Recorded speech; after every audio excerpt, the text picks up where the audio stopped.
Recording in progress. আসসালামু আলাইকুম সবাইকে টার্গেট পয়েন্টের পক্ষ থেকে ঈদ পরবর্তী ক্লাসে স্বাগত জানাচ্ছি। আমি মিজানুর রহমান। শুরুতেই যারা যুক্ত হয়েছেন আমাদের সাথে একটু জেনে নিতে চাই কে কোথা থেকে আমাদের সাথে যুক্ত হয়েছেন এবং ঠিকভাবে শুনতে পাচ্ছেন কিনা, সাউন্ড ক্লিয়ার আছে কিনা, ঠিকভাবে দেখতে পাচ্ছেন কিনা, এগুলো একটু লিখে জানাবেন। দেন আমরা মূল ক্লাসে চলে যাব। আজকের ক্লাসটা হবে একটা নোট ভিত্তিক ক্লাস। ন্যারেশনের অসাধারণ একটা নোট দিব ইনশাল্লাহ। যেহেতু চাকরির পরীক্ষায় প্রাইমারি বা নিবন্ধন যেটাই বলেন না কেন, ন্যারেশন মাস্ট থাকবেই। সো ন্যারেশনটা আমাদেরকে শিখতে হবে ইনশাল্লাহ। মেহেদি জয়কে দেখতে পাচ্ছি, তিনি নাটোর থেকে লিখেছেন। আমরা যারা ফেসবুকে যুক্ত হয়েছি আমাদের সাথে একটু লিখে জানাবেন যে আপনি কোথা থেকে আমাদেরকে দেখতে পাচ্ছেন। আমরা একটু সময় নিচ্ছি, শুরুতে একটু সময় নেই, সবাই যুক্ত হোক। এবং যারা যুক্ত হয়ে গিয়েছেন একটু চেষ্টা করবেন অন্যদেরকে মেনশন করে দেওয়া, ক্লাসে শেয়ার করে দেওয়া। আজকে একদমই একটা পূর্ণ নোট হবে নারেশনের, একদম প্রথম থেকে শেষ পর্যন্ত। রাসেল লিখেছেন গাজীপুর থেকে, সাউন্ড ক্লিয়ার স্যার। ওকে। নূর আলম লিখেছেন নওগাঁ থেকে। এরপরে আমরা দেখতে পাচ্ছি রবীন্দ্র, তিনি রাজশাহী থেকে। ওমর ফারুক, তিনি সাউন্ড ক্লিয়ার লিখেছেন। আচ্ছা, আমরা দেখতে পাচ্ছি ভিভো, তিনি লিখেছেন সাতক্ষীরা থেকে। ওকে। সো যারা এই মুহূর্তে লাইভে আমাদের সাথে যুক্ত হয়েছেন একটু লিখে জানাবেন, একটু কমেন্ট করে জানাবেন যে সাউন্ড ক্লিয়ার কিনা এবং আপনি কোথা থেকে আমাদের সাথে যুক্ত হয়েছেন, কোথা থেকে আমাদেরকে দেখছেন। আপনার জেলার নামটা একটু লিখবেন প্লিজ। এর পরপরই আমরা শুরু করে দেবো একদম ন্যারেশনের ফুল নোট ক্লাস। আজকে প্রশ্ন সলভ হবে শেষে, কিন্তু নোটটাকে আমরা বেশি গুরুত্ব দিব। শাহান মোহাম্মদ শান্ত লিখে ফেলেছেন অলরেডি, তিনি ঝালকাঠি সদর থেকে যুক্ত হয়েছেন আমাদের সাথে। আচ্ছা, আরো যারা যারা যুক্ত হয়েছেন একটু লিখে জানান যে সাউন্ড ঠিক আছে কিনা। অলরেডি যারা যুক্ত হয়েছেন, একজন লিখেছেন আসসালামু আলাইকুম স্যার, লালফুল তার আইডির নাম, লিখেছেন আসসালামু আলাইকুম। ওয়ালাইকুম আসসালাম। আপনি কোথা থেকে যুক্ত হয়েছেন আমাদের সাথে একটু লিখে জানাবেন। আরো যারা যারা যুক্ত হয়েছেন অন্যদেরকেও মেনশন করে দিবেন। দেখেন, ন্যারেশনের ব্যাপারটা হচ্ছে বিসিএস বলেন, ব্যাংক বলেন, প্রাইমারি বলেন, নিবন্ধন বলেন বা যে কোনো পরীক্ষায় ন্যারেশন কিন্তু থাকবেই। এবং ন্যারেশন যদি থাকে, সো ন্যারেশনের বিষয়টা আমাদেরকে ক্লিয়ার হতে হবে। এবং ন্যারেশনের যদি অসাধারণ একটা নোট আপনার কাছে থাকে, তাহলে ন্যারেশন থেকে আসা যে কোনো প্রশ্ন আপনি পারবেন ইনশাল্লাহ। আমরা ক্লাস 7-8 থেকে মনে হয় ন্যারেশন শেখা শুরু করি, তারপর থেকে 9-10 কত দিন ধরে ন্যারেশন শিখছি। আজকে একটু ডিফারেন্টভাবে শিখবো এবং অনেক বিষয়গুলোকে আমরা গুরুত্ব দিব। আচ্ছা, ঠিক আছে। লিখেছেন হচ্ছে হিরণময়, তিনি লিখেছেন ঢাকা থেকে। লালফুল, তিনি লিখেছেন যশোর থেকে। তসলিমা আক্তার, তিনি লিখেছেন ময়মনসিংহ থেকে। আরও যারা যারা আমাদের সাথে যুক্ত হয়েছেন একটু শেয়ারটা করবেন, একটু মেনশন করবেন, তাহলে রিচের সংখ্যা বাড়বে, আরও বেশি মানুষ আমাদের সাথে যুক্ত হবে। দেন আমরা ক্লাসটা আরও বেশি প্রাণবন্ত, আরও বেশি চমৎকার ক্লাস নিতে পারবো ইনশাল্লাহ। হাসিব লিখেছেন আসসালামু আলাইকুম স্যার, কেমন আছেন? ওয়ালাইকুম আসসালাম হাসিব, আলহামদুলিল্লাহ ভালো আছি, আপনি কেমন আছেন লিখে জানাবেন। লিখেছেন চাপাই নবগঞ্জ থেকে, তিনি আমাদের সাথে যুক্ত হয়েছেন, ধন্যবাদ। আচ্ছা, সো আমরা চলে যাচ্ছি। হিরণময় লিখেছেন নমস্কার স্যার। নমস্কার। ওকে, সো আমরা ক্লাসে চলে যাচ্ছি সরাসরি, কথা না বাড়িয়ে। আমরা আজকের ক্লাসে পড়বো হচ্ছে ন্যারেশন। সো একটু মনোযোগ দিয়ে খেয়াল করবো, কারণ ন্যারেশন থেকে যেহেতু প্রশ্ন থাকবেই, সো ন্যারেশনটা আমরা একটু গুরুত্ব দিয়ে শিখবো ইনশাল্লাহ। ন্যারেশন হচ্ছে দুই ধরনের হয়, একটা হচ্ছে ডিরেক্ট ন্যারেশন আর একটা হচ্ছে ইনডিরেক্ট ন্যারেশন। অনেকে ডাইরেক্ট বলে, অনেকে ইনডাইরেক্ট বলে, এটাতে নিয়ে কোনো প্রবলেম নেই। আচ্ছা, এখন কথা হচ্ছে স্যার ডিরেক্ট তো শুনে আসতেছি, ইনডিরেক্ট তো শুনে আসতেছি, আসলে ডিরেক্টটা কি আর ইনডিরেক্টটা কি? প্রত্যেকটা বিষয় আজকে ছোট্ট ছোট ক্ষুদ্র ক্ষুদ্র বিষয় আমাদের যে সমস্যা আছে সেগুলো ইনশাল্লাহ আজকে ক্লিয়ার হয়ে যাবে। সো ডিরেক্ট ন্যারেশন হচ্ছে সেটা যেটা আমরা নিজেরটা যখন নিজে বলেন সেটা হচ্ছে ডিরেক্ট, আর নিজে যখন অন্যেরটা বলেন তখন হচ্ছে ইনডিরেক্ট। অ্যাজ ফর এক্সাম্পল আমরা বলতে পারি যে আপনি বলছেন, আমি বলছি, মনে করেন যে আজকে আমাদের ছুটি প্রয়োজন, এই যে আমার কথা আমি নিজেই বলছি, এটাকে বলতে হবে ডিরেক্ট। এবার আপনারা বলছেন যে মিজান স্যার বলছে যে মিজান স্যারের ছুটি প্রয়োজন, বা মিজান ভাই যেই যা বলেন না কেন তার ছুটি প্রয়োজন, এই যে আমার কথাটা আপনি বলে দিয়েছেন, এটা হয়ে যাবে ইনডিরেক্ট। সো নিজেরটা নিজে যখন বলা হয় সেটাই হচ্ছে ডিরেক্ট ন্যারেশন হয়, আর নিজে যখন অন্য কারোটা বলা হয় তখন সেটা ইনডিরেক্ট ন্যারেশন হয়। স্যার রাইট ফ্রম ভার্বের উপর একটা আপনার ক্লাস চাই ইনশাল্লাহ। আমাদের ক্লাস তো হয়েছে, আরও হবে ইনশাল্লাহ, টেনশন নেওয়ার কিছু নেই। আমরা সামনে হয়তো লাইভ ক্লাস দেওয়ার চেষ্টা করবো রাইট ফর্ম অফ ভার্বে। রাইট ফর্ম অফ ভার্ব যে এত সহজভাবে শেখা যায় সেই ক্লাসটা করলে ইনশাল্লাহ আপনারা বুঝতে পারবেন। আচ্ছা, হাসিব লিখেছেন আমি অসুস্থ, দোয়া করি আপনি যেন দ্রুত সুস্থ হয়ে ওঠেন। সুইটি লিখেছেন আসসালামু আলাইকুম স্যার। ওয়ালাইকুম আসসালাম সুইটি। আচ্ছা, আমরা চলে যাচ্ছি মূল ক্লাসে। সো আমরা জানি যে ন্যারেশনকে আমরা দুই ভাগে ভাগ করি, একটা হচ্ছে ডিরেক্ট ন্যারেশন আর একটা হচ্ছে ইনডিরেক্ট ন্যারেশন। অনেকেই ন্যারেশন বিষয়টা কি এটা বোঝেন না। ন্যারেশন হচ্ছে এক ধরনের সেন্টেন্স, অনেকে এটাকে উক্তি বলেন, অমুক তমুক বলেন, এসব বলে আসলে ব্রেনটাকে বেশি কমপ্লিকেটেড না করে আমরা অ্যাজ ইউজুয়াল চিন্তা করতে পারি যে ন্যারেশনও হচ্ছে এক ধরনের সেন্টেন্স। ঠিক আছে, তো সেন্টেন্স দুই ধরনের হয়, একটা হচ্ছে ডিরেক্ট আর একটা হচ্ছে ইনডিরেক্ট। আমি শুরুতেই বলেছি নিজেরটা যখন নিজে বলছি সেটাই হচ্ছে ডিরেক্ট, আর নিজে যখন অন্যেরটা বলে দিচ্ছি তখন সেটা ইনডিরেক্ট, অ্যাজ ইউজুয়াল বা ভেরি সিম্পল আর কি। একটা উদাহরণ আমি ক্লাসে মাঝে মাঝে বলি যে মনে করেন আপনি একজনকে পছন্দ করেন, সো সেই কথাটা আপনি তাকে নিজে যাই বলছেন যে আমি তোমাকে পছন্দ করি বা ভালোবাসি, হোয়াটএভার ইট ইজ, যাই বলেন না কেন, এটা হচ্ছে ডিরেক্ট। আর আপনি বলতে পারছেন না, খুব লজ্জাবোধ করছেন বা শাই ফিল করছেন, সেক্ষেত্রে আপনার বান্ধবী বা বন্ধু কাউকে দিয়ে বা ঘটক দিয়ে বোঝাচ্ছে, বলছেন যে ছেলেটা আপনাকে পছন্দ করে বা ভালোবাসে, এটা হয়ে যাচ্ছে ইনডিরেক্ট। ঠিক আছে, সো আমরা চলে যাব সরাসরি, আমরা একটা সেন্টেন্স যদি লিখি, একটা সেন্টেন্স দেখব, হি said to me, he said to me। আজকে অসাধারণ একটা নোট করার জন্য কিন্তু আমরা ক্লাসে যুক্ত হয়েছি, এটা মাথায় রাখবো। আজকে ক্লাসটা নোট ক্লাস হবে, প্রশ্ন সলভ আমরা শেষে করব আমাদের হাতে যদি পর্যাপ্ত সময় থাকে, কিন্তু আজকে আমি দিতে চাই আপনাদেরকে অসাধারণ একটা নোট, সো খুব মনোযোগ দিয়ে ধৈর্য ধরে নোটটা করবেন। আচ্ছা, হি said to me I am ill, এটা হচ্ছে একটা ডিরেক্ট ন্যারেশন। ডিরেক্ট ন্যারেশন চেনার একটা সহজ উপায় আছে, এটা কমা এবং ইনভার্টেড কমা দ্বারা করা থাকে, মার্ক করা থাকে, স্যার সেক্ষেত্রে ডিরেক্ট ন্যারেশন চেনা সহজ হয়। আচ্ছা, এইখানে কিছু পার্ট রয়েছে, সেই পার্টগুলো আমরা শিখবো।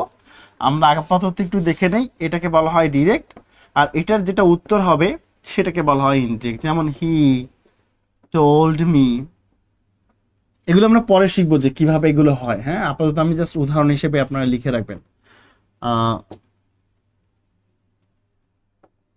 হি ওয়াজ ইল, এগুলো কিভাবে হয়, কেন হয়, সব বিষয় নিয়ে আমরা আলোচনা করব। তো আমরা আপাতত এক্সাম্পলের খাতিরে এটা লিখে রাখছি, ডিরেক্ট এবং ইনডিরেক্ট। এটা লেখা হয়ে গেলে একটু ডান লিখবেন স্যার, দেন আমরা আগাবো। অসাধারণ একটা নোট করার জন্য আজকে আমরা ক্লাসে উপস্থিত হয়েছি। নোটটা আসলেই অসাধারণ হবে, আমি যা যা লেখাচ্ছি সুন্দর করে লেখেন, দেখবেন অসাধারণ একটা নোট হয়ে যাবে। সাউন্ড এমন শোনা যাচ্ছে কেন, কেমন শোনা যাচ্ছে, খারাপ শোনা যাচ্ছে, আর বাকি যে সাউন্ড ঠিক আছে একটু জানাবেন প্লিজ। যদি সবার সমস্যা হয় তাহলে আমাদের সমস্যা, আর যদি দুই একজনের সমস্যা হয় তখন সেক্ষেত্রে তাদের নেটওয়ার্ক ইস্যু হতে পারে। আচ্ছা, সাউন্ড ঠিক নাই, আচ্ছা বাকিরা একটু জানান না প্লিজ। আর শুধু মিতু লিখছে, বাকিরা একটু লিখে জানান যে সাউন্ড আসলে ঠিক আছে কিনা, একটু জানাবেন সাউন্ডটা ঠিক আছে কিনা। ঠিক আছে, নাজদিন লিখেছেন ঠিক আছে, বাকিরা একটু লিখবেন সাউন্ড ঠিক নাই, নয়েজ আসছে, কেমন নয়েজ আসছে, আচ্ছা ঠিক নাই, আচ্ছা আচ্ছা হে মি, ওকে ওকে ওকে, আমি আমি আমি আমি একটু দেখছি। ঠিক আছে বলছেন, এই যে সবাই তো বলছেন sound clear sir, sound clear, sound ঠিক আছে বলছে সাউন্ড, তাহলে সমস্যা কোথায়? সবাই তো বলছে সাউন্ড ঠিক আছে, দুই একজনের নেটওয়ার্ক ইস্যু থাকে, কিন্তু একদম এখন ঠিক। Okay, thank you thank you thank you, এখন ঠিক। এই ঋষিকেশ দাদা চলে আসছে তো এই জন্য ঠিক হয়ে গেছে, উনি রুমে ঢুকছে স্টুডিওতে, সাথে সেটাই সাউন্ড ঠিক হয়ে গেছে। আচ্ছা, একটু চলে যাব আমরা, এর পরে চলে যাব।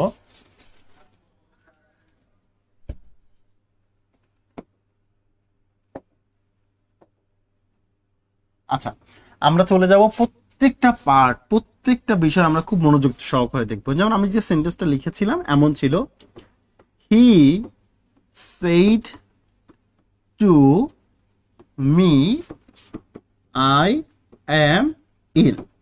একটু জানাবেন স্যার, এইখানে আমি যদি বলি এই অংশটাকে কি বলে, একটু লিখে জানান তো আপনারা, এই অংশটাকে কি বলে, এই অংশটাকে কি বলে? হি said to me, এই অংশটাকে কি বলে একটু জানাবেন please. He said to me, এই অংশটাকে কি বলে একটু দ্রুত জানাবেন। হি said to me, এই অংশটাকে কি বলে?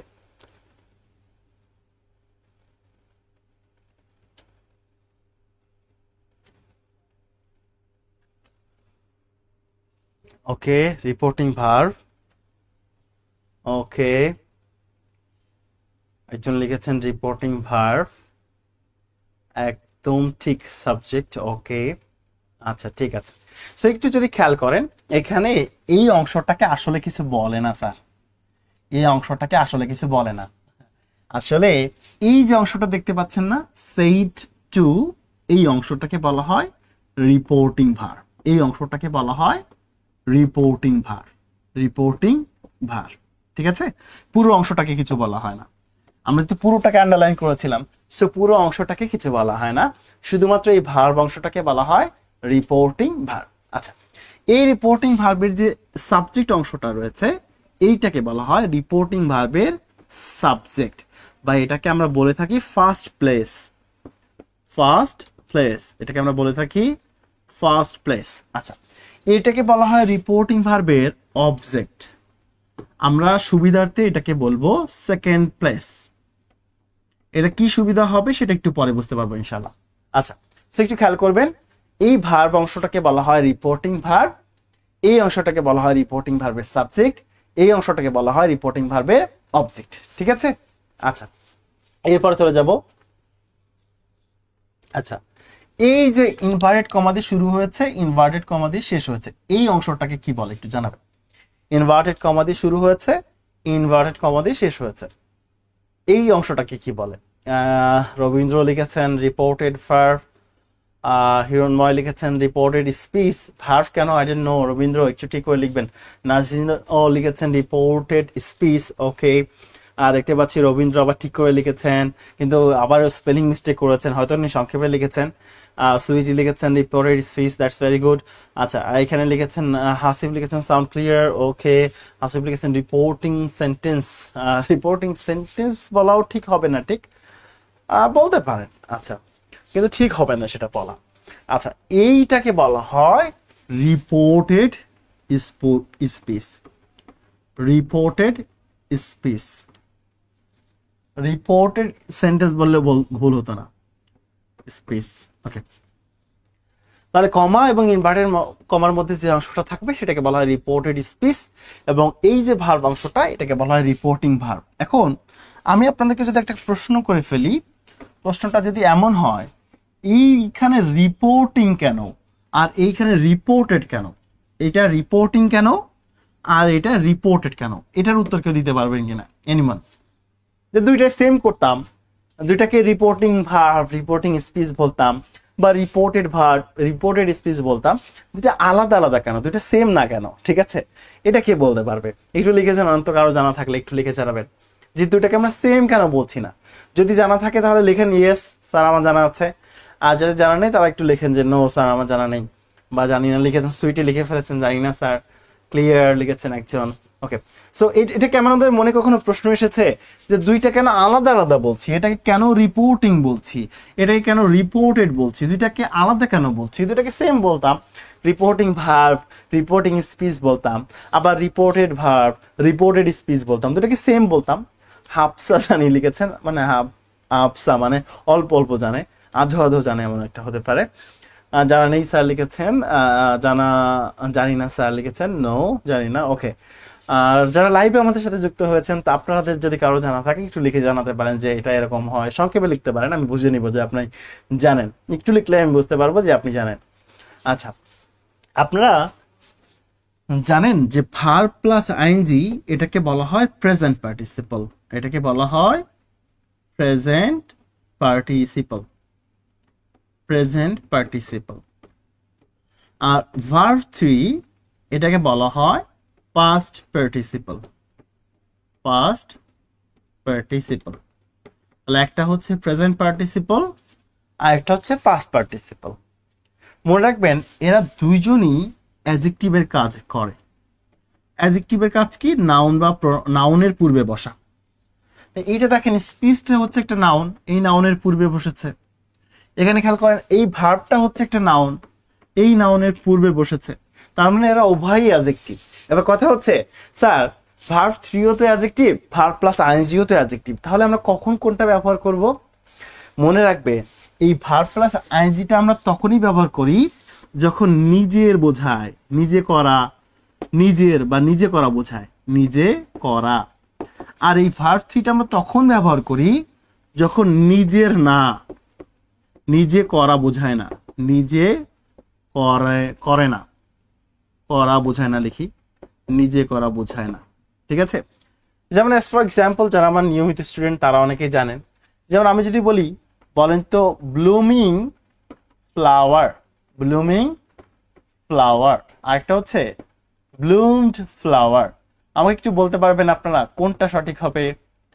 একটু দেখতে চাই কোনটা সঠিক হবে, যারা যুক্ত হয়েছেন একটু লিখে জানাবেন কোনটা সঠিক হবে। ব্লুমিং ফ্লাওয়ার নাকি ব্লুম ফ্লাওয়ার? দেখি কে কতটুকু বুঝেছেন। এখানে দেখবেন ভার্ব প্লাস আইএনজি যখন নিজে করা বোঝায়, আর ভার্ব 3 হচ্ছে যখন নিজে করা না বোঝায়। আর এটার বাংলা হচ্ছে ব্লুমিং মানে হচ্ছে ফোটা, ব্লুমড মানে ফোটা। বলেন তো ব্লুমিং ফ্লাওয়ার হবে না ব্লুম ফ্লাওয়ার হবে? নূর আলম লিখেছেন 1 নাম্বার, মানে উনি বলতে চাচ্ছেন ব্লুমিং। আচ্ছা দেখছেন, বুঝে গিয়েছেন।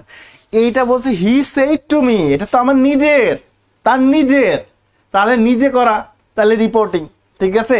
কিন্তু এটা তো তার নিজের না, এটা আরেকজনের, কারো অন্য কারো বক্তব্য হুবহু লিখলে সেটা ইনভার্টেড কমার মধ্যে লেখা হয়, তার মানে এটা তার নিজের না, এটা আরেকজনের, রাইট। তো অন্যজনের বক্তব্য যখন হুবহু লেখা হয় তখন সে তো নিজের না, নিজে করা বোঝাচ্ছে না, তাহলে সেটা তখন ভার্ব 3 লিখতে হবে, এই জন্য রিপোর্টেড হয়, ঠিক আছে। যেমন আমি আরেকটা শব্দ আপনারা চিনবেন, যেমন আমি যদি বলি ফ্রিজিং, ফ্রিজিং ফুড, আরেকটা বললাম ফ্রোজেন ফুড। বলেন তো কোনটা সঠিক হবে? Frozen food. Which one is correct? লেখেন তো দেখি, দেখতে চাই কোনটা সঠিক হবে, ফ্রিজিং অর ফ্রোজেন? হ্যাঁ, কারণ খাবার নিজে নিজে ঠান্ডা হয় না, খাবার নিজে নিজে ঠান্ডা হয় না। তাকে যদি আপনি ঠান্ডা করেন সে ঠান্ডা হয়, তাকে গরম করলে ওভেনে যদি রাখেন তাহলে আবার সে গরম হয়ে যায়, রাইট। তার মানে তার নিজস্ব কোনো ক্ষমতা নেই। তাহলে যদি নিজে কাজ করে তাহলে ভার্ব প্লাস আইএনজি, নিজে করা। আর যদি নিজেরটা না হয় অন্যেরটা হয়, নিজে করা না বোঝায়, তখন ভার্ব 3। এই জন্য এটা রিপোর্টিং হয় আর এরপর এটা রিপোর্টেড হয়। আশা করছি আপনারা যারা জানতেন না যে কেন, হয়তো আপনাদের মনে কখনো প্রশ্নই জাগেনি, ছোটবেলা থেকে মুখস্থ করে এসেছেন যে স্যার বলছে এটা রিপোর্টিং, তাহলে এটা রিপোর্টিং, স্যার বলছে এটা রিপোর্টেড, সো এটা রিপোর্টেড, এভাবে পড়েছেন, রাইট।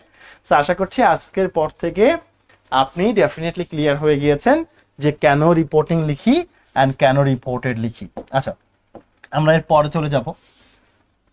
এখন আমরা যে বিষয়টা দেখব সেটা হচ্ছে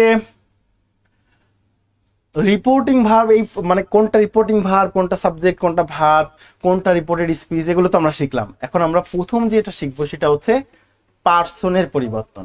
কি শিখবো? পার্সনের পরিবর্তন। সো হেডিং দিয়ে ফেলবো পার্সনের পরিবর্তন, পার্সন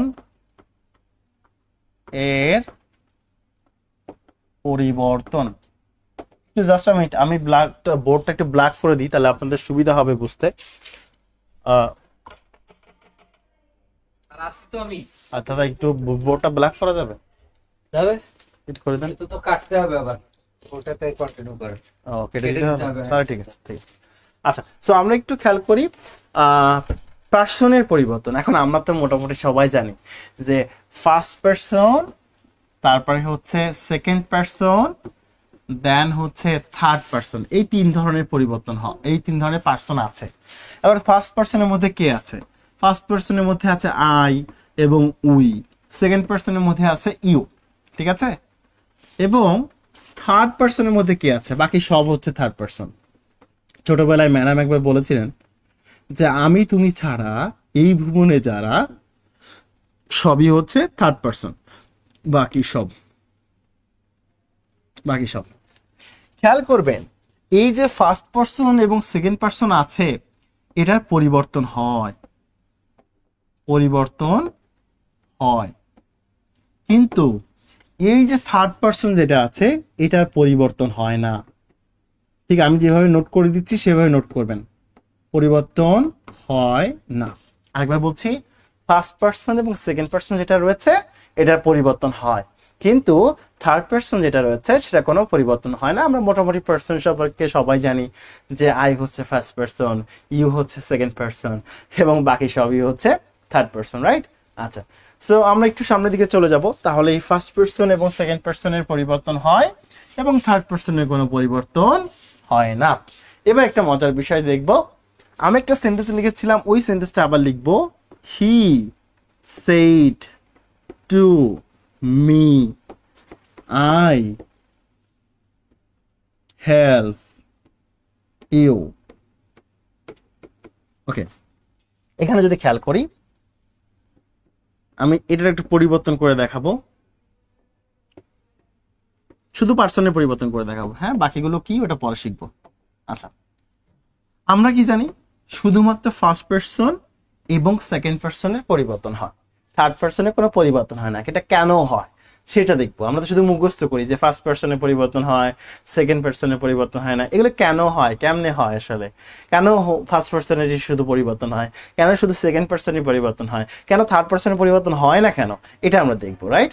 আচ্ছা, একটু যদি খেয়াল করি, এই জায়গাটাকে আমি মার্ক করেছিলাম ফার্স্ট সাবজেক্ট হিসেবে এবং বলেছিলাম সাবজেক্টটাকে বলা হয় ফার্স্ট প্লেস, এটাকে বলা হয় ফার্স্ট প্লেস। এই জায়গাটাকে আমি মার্ক করেছিলাম অবজেক্ট হিসেবে এবং আমি আপনাদেরকে বলেছিলাম এটাকে বলা হয় সেকেন্ড প্লেস, এটাকে বলা হয় সেকেন্ড প্লেস। মনে আছে আপনাদের? মনে থাকার কথা, রাইট? তাহলে সাবজেক্ট যে অংশটা রয়েছে ওই জায়গাটাকে আমরা বলি ফার্স্ট প্লেস এবং অবজেক্ট যে জায়গাটা রয়েছে এটাকে আমরা বলি সেকেন্ড প্লেস। এটা খুব ইম্পর্টেন্ট, হ্যাঁ? আচ্ছা, খেয়াল করবেন এই যে আমার ফার্স্ট পার্সনটা ফার্স্ট প্লেসকে দেখে পরিবর্তন হয়, ফার্স্ট পার্সনটা ফার্স্ট প্লেসকে দেখে পরিবর্তন হয়। তাহলে বলেন তো সেকেন্ড পার্সনটা কাকে দেখে পরিবর্তন হবে? সেকেন্ড পার্সনটা কাকে দেখে পরিবর্তন হবে? ফার্স্ট পার্সনটা যদি ফার্স্ট পজিশনকে দেখে, ফার্স্ট প্লেসকে দেখে পরিবর্তন হয়, exactly this is my point, second পার্সনটা সেকেন্ড প্লেসকে দেখে পরিবর্তন হবে। সহজ না? আমরা যে গুলিয়ে ফেলি, গুলাবো কেন? এই যে রবীন্দ্র সে অবজেক্টই লিখলো রে ভাই, আমি তাহলে সহজ করতেছি কেন? যে আপনি যেন গোলায় না ফেলেন যে কোনটার সাথে কার পরিবর্তন করবেন, রাইট?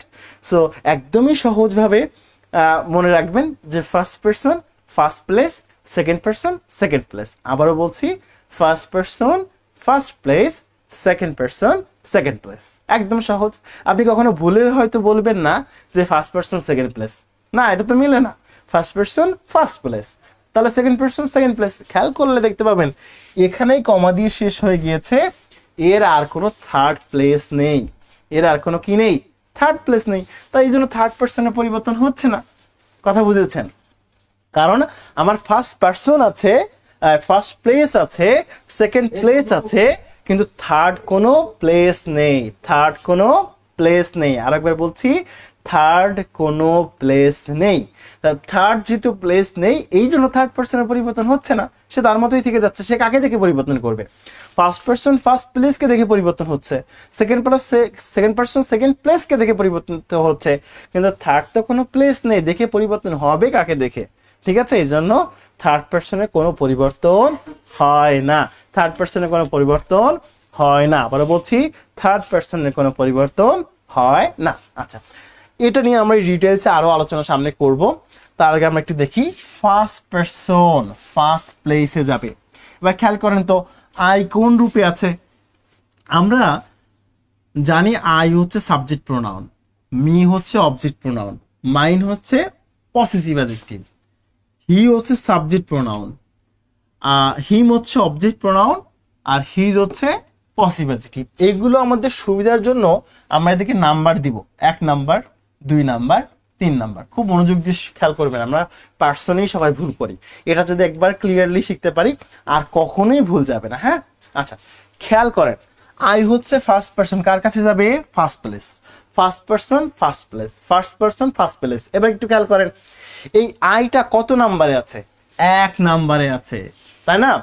এবার একটু মনে করেন তো যে আমি ইংরেজি শিক্ষক, এই কোচিং থেকে আমাকে বাদ দিয়ে দিয়েছে, তাহলে নতুন একজন শিক্ষক যদি নিয়োগ দিতেই হয়, কোন শিক্ষক নিয়োগ দেবে আপনার কোচিং এ? বলেন তো কোন শিক্ষক লাগবে?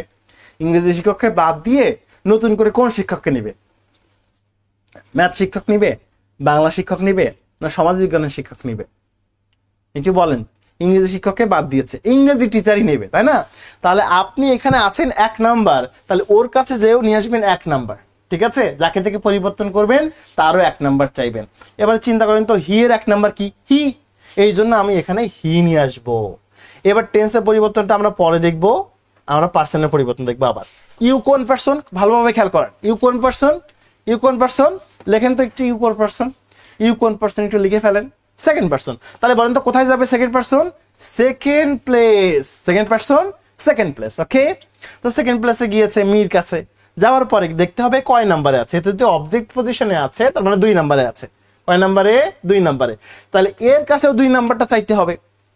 ইউ যেহেতু অবজেক্ট পজিশনে আছে, ইউ ইউ আবার ইওর, তাহলে ইউ যেহেতু অবজেক্ট পজিশনে আছে তাহলে সে 2 নাম্বারে আছে, তাহলে সে যার কাছে যাবে তার কাছে 2 নাম্বারই চাইবে, ঠিক আছে? তাহলে মি এর 2 নাম্বার তো মি, আই হচ্ছে 1 নাম্বার, মি হচ্ছে 2 নাম্বার, এই জন্য আমার এখানে মি বসে যাবে, আর কিছু চেঞ্জ হবে না। এই হচ্ছে বিষয়। আরেকবার বলছি, ফার্স্ট পারসন ফার্স্ট প্লেসকে দেখে পরিবর্তিত হবে, সেকেন্ড পারসন সেকেন্ড প্লেস। এই বিষয়ে আমরা বিস্তারিত সামনে আরো আলোচনা করব। আপাতত আমাদের নোটের জন্য এতটুকুই আনা।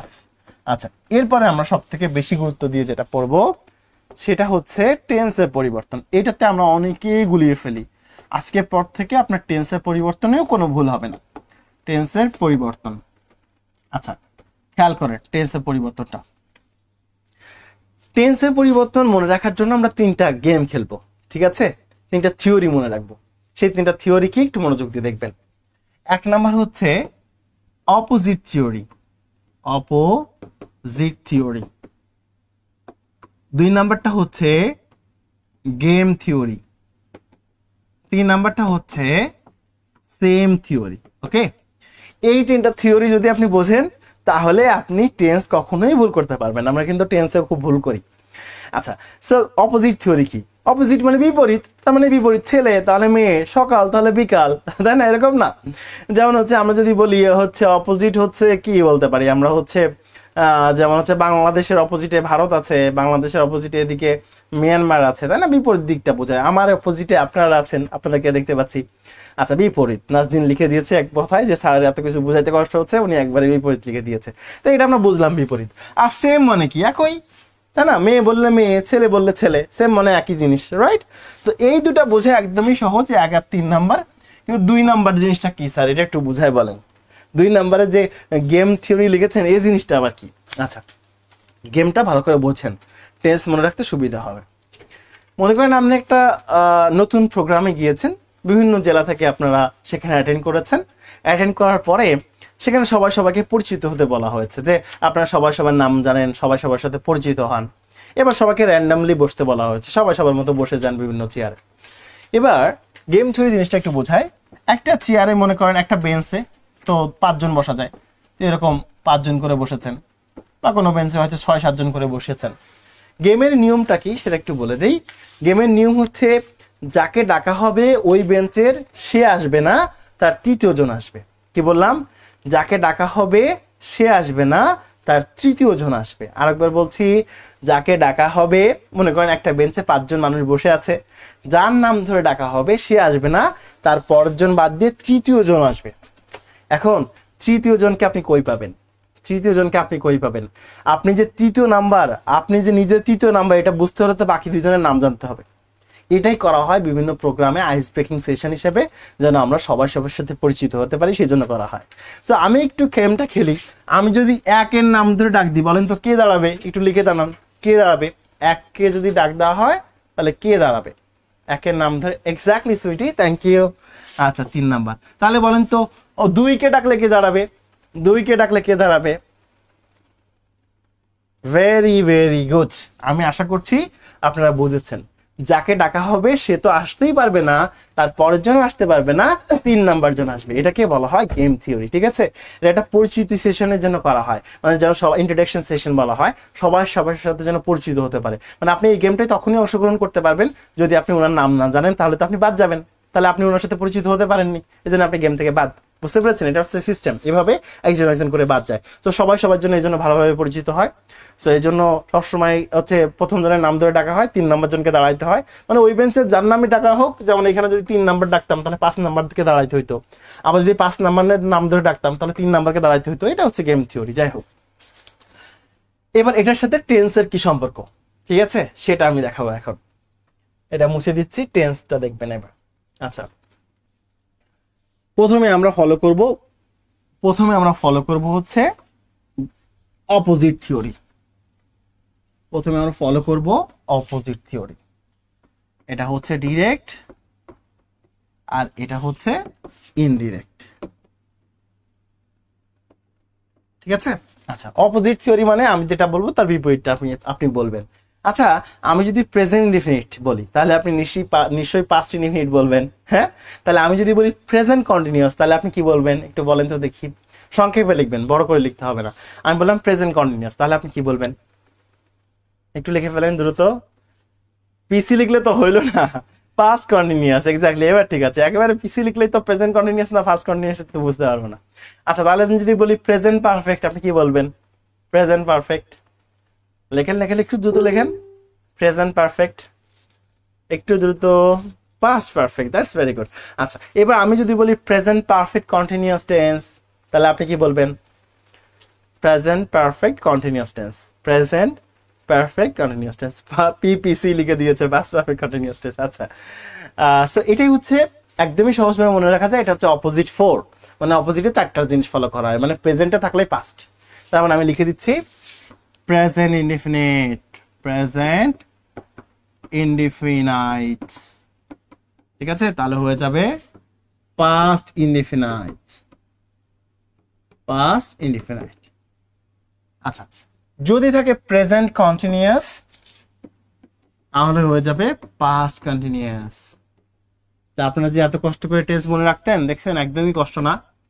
প্রেজেন্ট পারফেক্ট, তাহলে হয়ে যাবে পাস্ট পারফেক্ট। আচ্ছা, প্রেজেন্ট পারফেক্ট কন্টিনিউয়াস, তাহলে হয়ে যাবে পাস্ট পারফেক্ট কন্টিনিউয়াস। আচ্ছা, তো আমাদের অপোজিট থিওরি গেল। এরপর আমাদের কি ছিল? Game theory. তার মানে এখন আমি যাকে ডাক দিব, যার নাম ধরে রাখবো, তার 3 নম্বর জন আসবে। যেমন এক বেঞ্চে যদি 3 জন বসে, 4 জন করে বসে, যেমন present indefinite, present continuous, present perfect continuous, এক বেঞ্চে 4 জন বসে আছে। আবার পাস্টের বেঞ্চে 4 জন বসে আছে, past indefinite, past continuous, past perfect continuous. আবার ফিউচারের বেঞ্চেও 4 জন বসে আছে, future indefinite, future continuous, future perfect continuous. দেখে আমি বলি যে আপনারা গেস করতে পারেন কিনা যে কাকে ডাকলে কে আসবে। আমি যদি বলি পাস্ট পারফেক্ট, বলেন তো দেখি কে আসবে। পাস্ট পারফেক্ট বলেছি, কে আসবে একটু গেস করে বলবেন। পাস্ট পারফেক্ট বলেছি, পাস্ট পারফেক্ট, তাহলে কে আসবে? আমি যদি বলি পাস্ট পারফেক্ট, তাহলে কে আসবে? পাস্ট পারফেক্ট, তাহলে কে আসবে? ও সরি সরি সরি সরি, আমি একটু ভুল বলে ফেলেছি, এক্সট্রিমলি সরি, আপনাদের লিখতে হবে না, আমি আবার বলছি। আমি যদি বলি পাস্ট ইনডিফিনিট, তাহলে কে আসবে? পাস্ট ইনডিফিনিট, তাহলে কে আসবে? পাস্ট ইনডিফিনিট, তাহলে কে আসবে? এবার আপনাদের লিখতে সুবিধা হবে। পাস্ট ইনডিফিনিট বললে কে আসবে? সুইটি এবার লিখে ফেলেছে পাস্ট পারফেক্ট, এক্স্যাক্টলি। কারণ ওই পাস্টের বেঞ্চে 4 জন বসে আছে। আমি যদি পাস্ট ইনডিফিনিট বলি, তাহলে পাস্ট ইনডিফিনিট আসতে পারবে না, পাস্ট কন্টিনিউয়াস আসতে পারবে না, পাস্ট পারফেক্ট টেন্স আসবে। আমি বলতে ভুল করছিলাম বলে আপনারা উত্তর দিতে দেরি করছেন। ভেরি গুড, সমস্যাটা আমার ছিল অবশ্য। তাহলে পাস্ট ইনডিফিনিট বলেছি, ইনডিফিনাইট, তাহলে এটা হয়ে যাবে পাস্ট পারফেক্ট। দেখি এবার আপনারা বলে ফেলেন তো। আমি যদি বলি পাস্ট কন্টিনিউয়াস, তাহলে আপনারা কি বলবেন? Past continuous. আমি যদি বলি পাস্ট কন্টিনিউয়াস, তাহলে আপনারা কি বলবেন? Past continuous. পাস্ট কন্টিনিউয়াস যদি বলি, আপনারা কি বলবেন? Exactly exactly. আচ্ছা, পাস্ট পারফেক্ট কন্টিনিউয়াস বলবেন। Very good. তাহলে এই যে আমাদের গেম থিওরি শেষ হয়ে গেল। এবার আমাদের আসবো সেম থিওরি। সেম মানে কি? যা বলবো তাই, দুটাই সেম হবে, রাইট? সেম থিওরি মানে কি? দুটাই সেম টেন্স হবে, রাইট? সো আমি যদি বলি পাস্ট পারফেক্ট, তাহলে বলেন তো কি হবে? তাহলে অবশ্যই পাস্ট পারফেক্ট হবে, পাস্ট পারফেক্ট হবে। আচ্ছা, আমি যদি বলি পাস্ট পারফেক্ট কন্টিনিউয়াস, তাহলে অবশ্যই কি হবে? অবশ্যই সেম হবে, পাস্ট পারফেক্ট কন্টিনিউয়াস। সো আমরা যদি খেয়াল করি, এই প্রথম যে 4টা ছিল, এই 4টা ছিল আমাদের অপোজিট থিওরি, অপোজিট 4।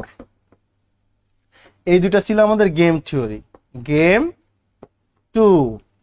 এই দুটা ছিল আমাদের সেম থিওরি, তাহলে সেম 2। এভাবে টেন্স মনে রাখা যায়। দেখেন, অপোজিট আর সেম দুইটাই খুব সহজ, শুধুমাত্র গেমটা মনে রাখলে আপনার টেন্স কমপ্লিট। ঠিক আছে, শুধুমাত্র গেমটা মনে রাখলে আপনার টেন্স কমপ্লিট। এর সাথেও আরো ছোট্ট একটা বিষয় রয়েছে যেগুলো খুবই সহজ, সেটা একটু লিখে দিবেন। যেমন হচ্ছে উইল থাকলে উড আনতে হয়, ঠিক আছে? ক্যান থাকলে কুড আনতে হয়, শেয়াল থাকলে সেটা শুড হয়ে যায়, মে থাকলে সেটা মাইট হয়ে যায়। তবে মাস্ট থাকলে কি হয় এটা একটু বলবো। হ্যাভ টু, হ্যাজ টু থাকলে হ্যাড টু হয়ে যায়।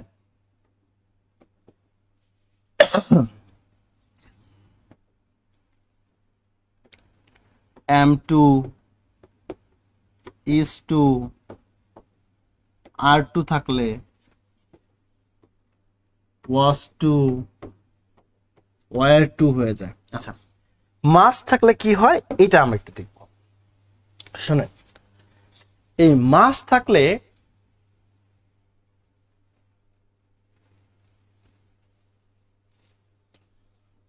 ওকে, একজন লিখেছেন হচ্ছে আলহামদুলিল্লাহ ন্যারেটিভ স্টাইলে কোনো সমস্যা নাই, প্যাসেজ ন্যারেশনেও সহ, দ্যাটস ভেরি গুড। কিন্তু পরীক্ষায় তো প্যাসেজ ন্যারেশন আসে না স্যার, শুধুমাত্র সেন্টেন্স ন্যারেশনে আসে, সো বিষয়টা ইজি। দেখেন মাস থাকলে কি হয় সেটা একটু দেখবো। এই হ্যাভ টু আর হ্যাজ টু এর মানে হচ্ছে বাধ্যবাধকতা বোঝায়, মাস্ট দিয়েও তাই বোঝায়, বাধ্যবাধকতা বা অবশ্যই বোঝায়, মাস্ট মানে অবশ্যই। সো হ্যাভ টু এবং হ্যাজ টু মানেটাও সেম, অবশ্যই বোঝায় বা বাধ্যবাধকতা বোঝায়, ঠিক আছে? তো খেয়াল করে দেখবেন মাস্টের কোনো পাস্ট ফর্ম নেই, যেহেতু এই মাস্টের মিনিং যা, হ্যাভ টু এবং হ্যাজ টুর মিনিংও সেম, সেম অর্থে ব্যবহৃত হয়। তাই এই হ্যাজ টু এবং হ্যাভ টু এর পাস্ট ফর্ম যেহেতু হ্যাড টু, এই জন্য মাস্টের পাস্ট ফর্ম হিসেবে আমরা হ্যাড টু ব্যবহার করি, এই জন্য মাস্ট থাকলে হ্যাড টু হয়। আজকে যেসব ছোট ছোট বিষয় নিয়ে কথা বলছি, যারা মোটামুটি পারেন বা শিখেছেন আগে, তারা বিষয়টা কিন্তু জানেন যে কেন এইগুলো ছোটখাটো বিষয় নিয়ে কেউ কখনোই আলোচনা করেনি, আমি যতটুকু জানি, বা অনেক শিক্ষকই করেন না হয়তো সময়ের স্বল্পতার জন্য, কিন্তু এগুলো আলোচনা করা উচিত যে কেন মাস থাকলে আমরা হ্যাড টু নিয়ে আসছি। আমি আগেও কিছু ছোট ছোট বিষয় আলোচনা করেছি, এখনো করছি, সামনে আরো করবো ইনশাল্লাহ। সো এই ছিল মোটামুটি আমাদের টেন্সের পরিবর্তন। এখন আমরা চলে যাব সেন্টেন্স অনুযায়ী আমরা কি কি কানেক্টর নিয়ে আসবো, আমরা রিপোর্টিং ভার্বের কি কি পরিবর্তন করব, সেগুলো একটু শিখবো ইনশাল্লাহ। তার আগে আমরা একটু সেন্টেন্স চিনে নিব। সেন্টেন্স, কারণ আমি যদি সেন্টেন্স না চিনি তাহলে আমার ন্যারেশন করতে অসুবিধা হবে। প্রথমে হচ্ছে অ্যাসার্টিভ সেন্টেন্স, এরপরে যেটা আসে সেটা হচ্ছে ইন্টারোগেটিভ সেন্টেন্স, ইন্টারোগেটিভ সেন্টেন্স, দেন হচ্ছে আসে হচ্ছে ইম্পারেটিভ সেন্টেন্স,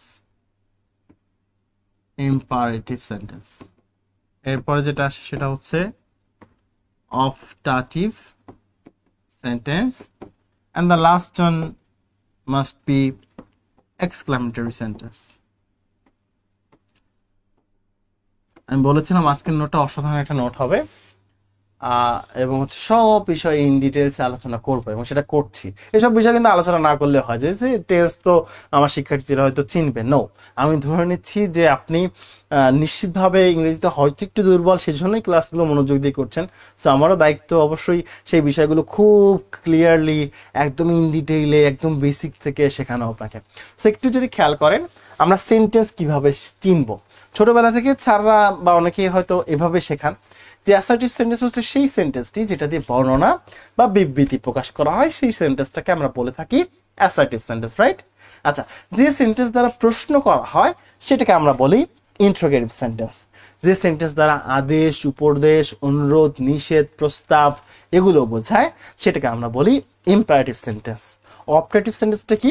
অপারেটিভ সেন্টেন্স হচ্ছে ইচ্ছা বা প্রার্থনা বোঝায় যে সেন্টেন্স দ্বারা, সেই সেন্টেন্সগুলোকে আমরা বলি operative sentence. And the last one exclamatory, সেই সেন্টেন্সটি হচ্ছে যে সেন্টেন্স দ্বারা বিস্ময় প্রকাশ করা হয়, সেই সেন্টেন্সগুলোকে বলা হয় এক্সক্লামেটরি সেন্টেন্স। তো এ তো গেল বইয়ের ভাষা, বইয়ের সংজ্ঞা, সেটা দিয়ে কি আসলেই সেন্টেন্স চেনা যায়? যায় না। এই জন্য আমরা সেন্টেন্স চিনতে ভুল করি। সো আমি খুব ইজিলি কিছু টেকনিক দিয়ে দিচ্ছি, যে টেকনিক দিয়ে আপনি ডেফিনেটলি আইডেন্টিফাই করতে পারবেন যে এটা কোন সেন্টেন্স। ওকে, অন্তরা আক্তার লিখেছেন আসসালামু আলাইকুম স্যার, কেমন আছেন? ওয়ালাইকুম আসসালাম অন্তরা, ভালো আছি, আপনি কেমন আছেন লিখে জানাবেন ইনশাআল্লাহ। আচ্ছা, একটু খেয়াল করবেন, আমরা এখানে দেখতে পাচ্ছি যে অ্যাসার্টিভ সেন্টেন্স আমরা কিভাবে চিনবো সেটা না দেখে আমরা শেষ দিকে দেখি। যদি কোনো সেন্টেন্সে এই চিহ্নটা থাকে এটাকে বলা হয় বিস্ময়সূচক চিহ্ন বা এক্সক্লামেশন সাইন, ইংলিশে বলা হয় এক্সক্লামেশন সাইন, আর বাংলাতে বলা হয় বিস্ময়সূচক চিহ্ন। এই চিহ্নটা যদি কোনো সেন্টেন্সে থাকে সেই সেন্টেন্সটাকে আমরা নির্দ্বিধায় এক্সক্লামেটরি সেন্টেন্স বলবো। কি বলবো?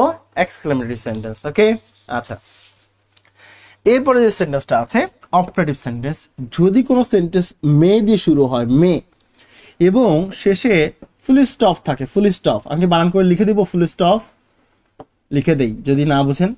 শেষে যদি ফুল স্টপ থাকে, মে দিয়ে শুরু হয় এবং শেষে যদি ফুল স্টপ থাকে তাহলে আমরা সেই সেন্টেন্সটিকে বলবো optative sentence. Go for the next one. যদি কোনো সেন্টেন্স ভার্ব দিয়ে শুরু হয় অথবা লেট দিয়ে শুরু হয়, ভার্ব অথবা লেট দিয়ে শুরু হয় এবং এখানেও শেষে যদি ফুল স্টপ থাকে তাহলে সেটাকেও আমরা বলবো ইম্পারেটিভ সেন্টেন্স।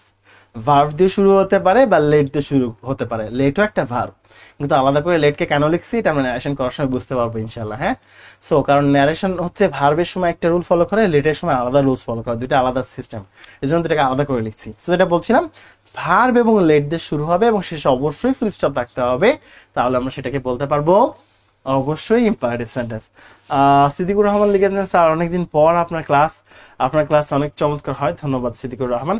আসলে ঈদের ছুটি ছিল আমাদের প্রায় 10 দিনের মতো, তারপরে তো আসলাম, সেই জন্য মনে হচ্ছে অনেকদিন পরে আপনাদের সাথে দেখা, আমারও মনে হচ্ছে। আচ্ছা, একটু দেখবো ইন্টারোগেটিভ সেন্টেন্সের ক্ষেত্রে সেটা ডাব্লিউএস ওয়ার্ড দিয়ে শুরু হতে পারে বা অক্সিলারি দিয়ে শুরু হতে পারে। সো ডাব্লিউএস দিয়ে শুরু হোক বা অক্সিলারি দিয়ে শুরু হোক এবং শেষে অবশ্যই প্রশ্ন চিহ্ন থাকতে হবে। সো কি দিয়ে শুরু হতে পারে? ডাব্লিউএস ওয়ার্ড দিয়ে শুরু হতে পারে বা অক্সিলারি ভার্ব দিয়ে শুরু হতে পারে, কিন্তু শেষে অবশ্যই কি থাকবে?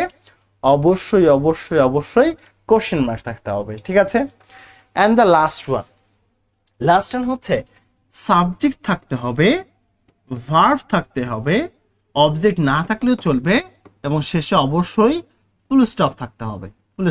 শেষে অবশ্যই ফুল স্টপ থাকতে হবে। ঠিক আছে, এই ছিল আইডেন্টিফিকেশন অফ সেন্টেন্স। সো আমরা একটা সেন্টেন্স যদি লিখি, I want to teach you narration, আমি আপনাকে ন্যারেশন শেখাতে চাই। ঠিক আছে, আচ্ছা একটু যদি খেয়াল করেন, এই সেন্টেন্সটা কোন সেন্টেন্স কাউকে বলতে হবে না। আমি জানি আপনারা বুঝতে পেরেছেন যে এটা কি সেন্টেন্স। আমরা একটু দেখি যে সেন্টেন্সটাকে আসলে কিভাবে আইডেন্টিফাই করা যায়। একটু যদি খেয়াল করেন, এই সেন্টেন্সের কোথাও কি এই চিহ্নটা আছে?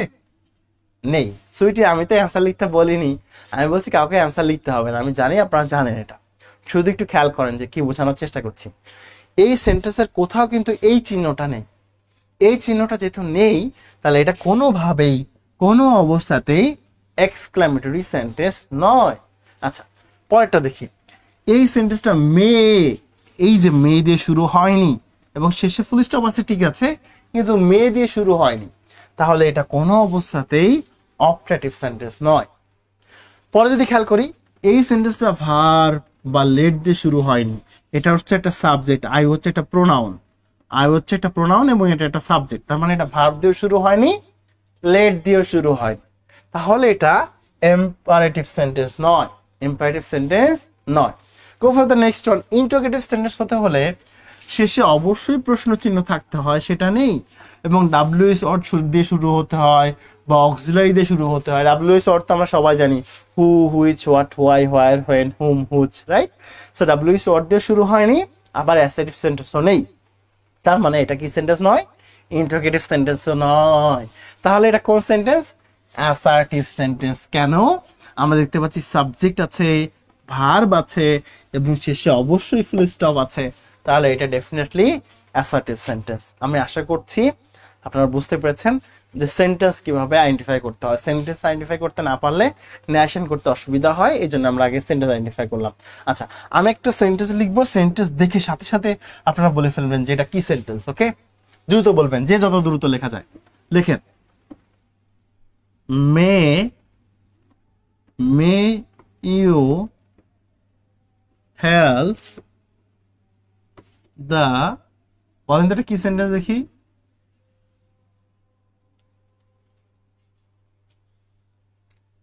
আপনারা ধোঁকা খেয়েছেন।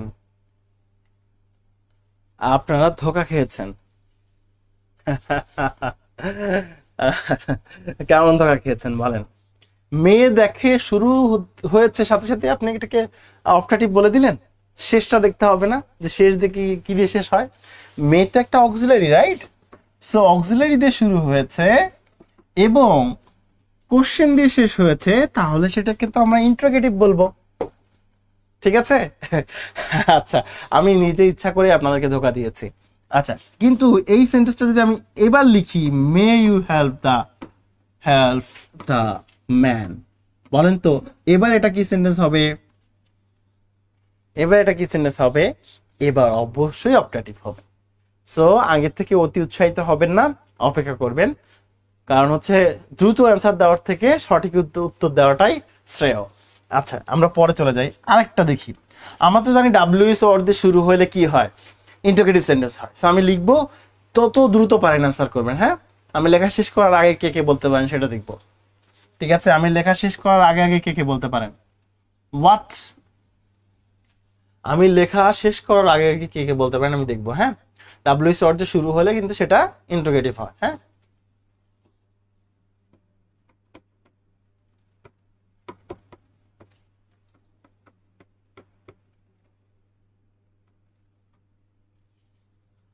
এবার কিন্তু আর কেউ ধোকা খাননি, তারপরেও সুইটি ধোকা খাইছে। তারপরেও সুইটি ধোকা খাইছে, রাসেল ধোকা খায়নি। ভুল থেকে শিক্ষা নিলাম, এবার রাসেলও ভুল করে নাই। আচ্ছা, ভুল থেকে শিখে নিলাম জসিম। ওকে, ভেরি গুড এক্সক্লেমেটরি। এবার কিন্তু কেউ ধোকা খায়নি।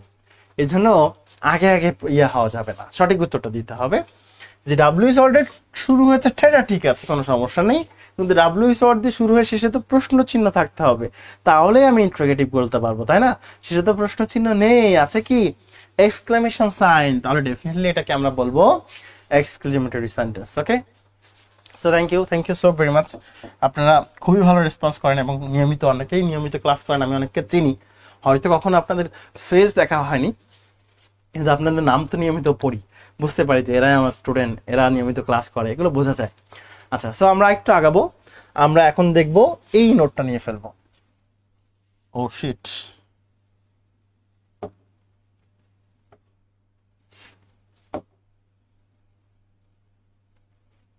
এটা কি হয়ে গেল?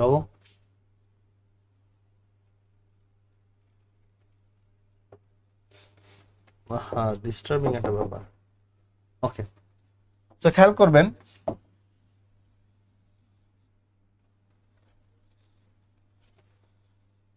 এইভাবে নোট করব,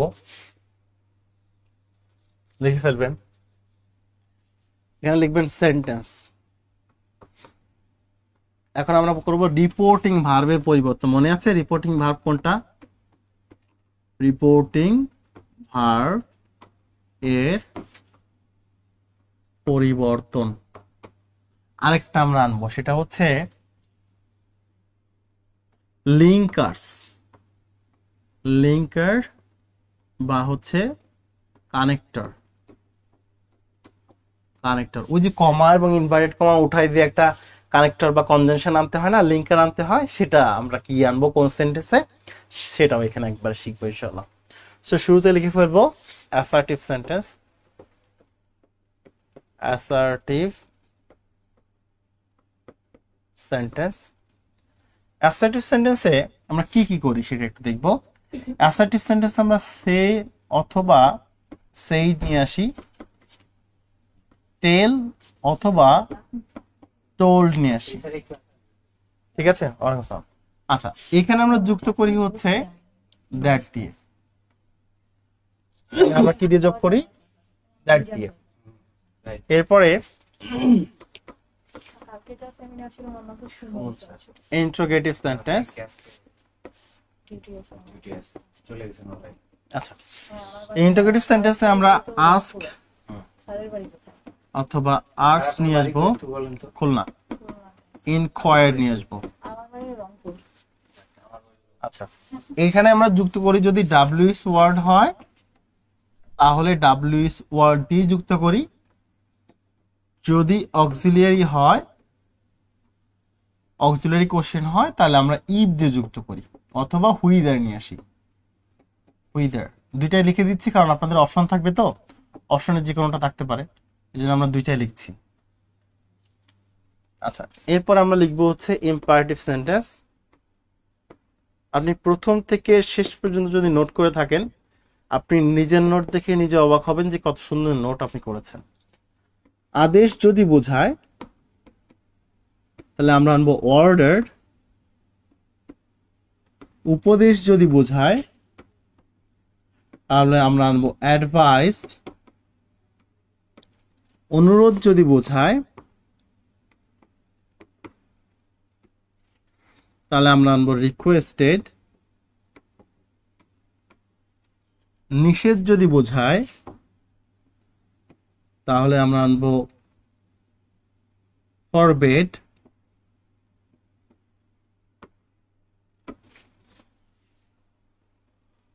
আর যে ভার্বগুলো লেট দিয়ে শুরু হবে, লেট থাকলে আমরা আনবো প্রপোজড অথবা সাজেস্টেড। যদি ভার্বটি টু ভার্ব দিয়ে শুরু হয় সেন্টেন্সটি, তাহলে আমরা টু দ্বারা যুক্ত করব। যদি লেট দ্বারা শুরু হয় তাহলে আমরা লেটের পরিবর্তে এখানে দ্যাট নিয়ে আসবো। দ্যাটের পরে অবশ্যই সাবজেক্ট দিব, সাবজেক্টের পরে অবশ্যই শুড বা মাইট ইউজ করব, এবং তারপরে অবশ্যই ভার্বের বেস ফর্ম বসাবো। ভার্ব ওয়ান বলতে পারি, আমরা বেস ফর্মও বলতে পারি, অ্যাজ ইউর উইশ। আচ্ছা, এরপর হচ্ছে অফটাটিভ সেন্টেন্স। অফটাটিভ সেন্টেন্স আমরা প্রে নিয়ে আসতে পারি, ইচ্ছা বোঝালে উইশ নিয়ে আসবো, প্রার্থনা বুঝলে প্রে। এটাকে আমরা দ্যাট দ্বারা যুক্ত করতে পারি। যদি এক্সক্লামেটরি সেন্টেন্স হয় তাহলে আমরা আনন্দ বোঝালে কি আনবো? Exclaimed with joy. দুঃখ বোঝালে এক্সক্লেইমড উইথ সরো। বিস্ময় বোঝালে এক্সক্লেইমড উইথ ওন্ডার। এখানেও আমরা যুক্ত করি দ্যাট দ্বারা। এটা লিখে ফেলবেন একটু দ্রুত, লেখা হলে ডান লিখবেন, দেন আমরা সামনের দিকে যাব। জসিম, কি হয়েছে? সাউন্ড কম আসছে। আমি কি আস্তে কথা বলছিলাম মনে হয়, এই জন্য হয়তো আপনি একটু সাউন্ড কম পাচ্ছেন। এখন কি ঠিক আছে? একটু জানাবেন স্যার, এখন সাউন্ড ঠিক আছে কিনা। সাউন্ডের সমস্যা হলে ক্লাসটি আর ভালো লাগে না, মনোযোগ থাকে না। সো সাউন্ডটা অবশ্যই ঠিক থাকতে হবে। একটু লিখবেন যে সাউন্ড এখন ঠিক আছে কিনা, এখন প্রপারলি ক্লিয়ারলি শুনতে পাচ্ছেন কিনা। না ঠিক নেই, আচ্ছা একটু নাড়া দিই, তাহলে হয়তো ঠিক হয়ে যাবে। সাউন্ড ক্লিয়ার, রাসেল সারণী লিখেছেন, থ্যাংক ইউ। আচ্ছা,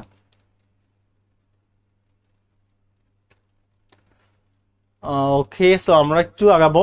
এটা লেখা হলে সবাইকে ডান লিখতে হবে, ডান লেখা হলেই আমি আগাবো সামনের দিকে। লাইনগুলো অনেক সোজা, সো আপনারা একটু বাঁকা করে লেখেন, আমি যেহেতু সোজা করে লিখছি। আচ্ছা, ডান লিখেছেন, ঠিক আছে। তো ওকে, বাকিরা একটু লিখে ফেলবেন, একটু দ্রুত লিখবেন, একটু দ্রুত লিখে ফেলবেন। আমি বলেছিলাম ক্লাসের শুরুতেই আজকে একটা অসাধারণ নোট হবে অবশ্যই, সেটাই হতে যাচ্ছে।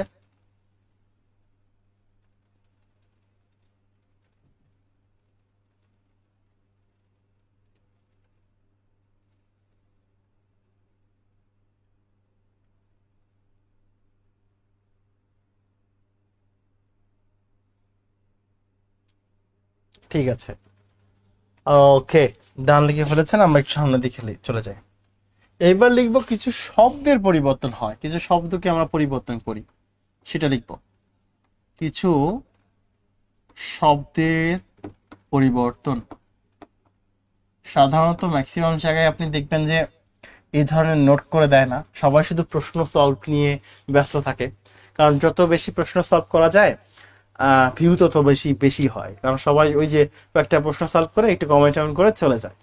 কিন্তু একটা নোট করে দেওয়া, একটা প্রপার নোট করা, এটা অনেক কঠিন কাজ স্যার, যেটা আমরা অলরেডি করার চেষ্টা করছি।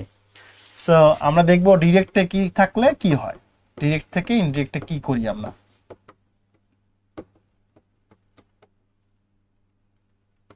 আচ্ছা, দ্রুত লেখা শুরু করবেন। হেয়ার থাকলে আমরা দেয়ার লিখব। দিস থাকলে দ্যাট লিখব। দিস থাকলে দোজ লিখব। হিদার থাকলে হিদার লিখব। নাও থাকলে দেন লিখব, অ্যাগো থাকলে বিফোর লিখব, কাম থাকলে গো লিখব।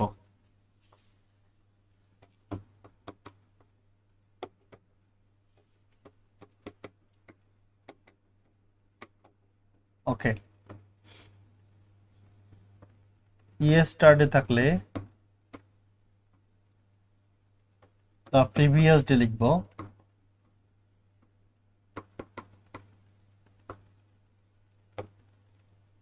লাস্ট ডে থাকলে দ্য প্রিভিয়াস ডে লিখব। মনে রাখবেন লাস্ট প্লাস যাই থাকুক না কেন, লাস্ট প্লাস টাইম, সেটা যে কোনো টাইম হতে পারে, সেটা last day, last night, last week, last month, last year, last century, last moment, last decade, যাই থাকুক না কেন আপনার প্রিভিয়াস লিখে সেই টাইমটা দিয়ে দিবেন। দ্য প্রিভিয়াস লিখে ওই টাইমটা দিয়ে দিবেন, ওই টাইমটা, ঠিক আছে? এই জন্য টাইমটাকে মার্ক করে দিলাম। টুডে থাকলে দ্যাট ডে, টু নাইট থাকলে that night,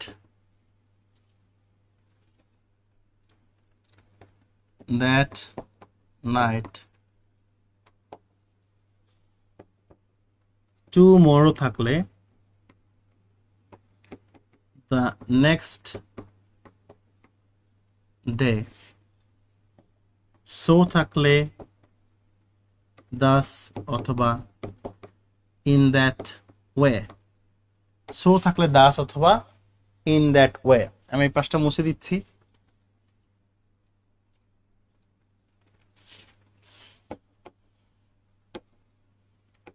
the same day, the same day থাকলে the following day। আমার মনে হয় এতগুলো কোনো বইতে লেখা থাকে না, যতগুলো আছে সবই লিখে দিয়েছি।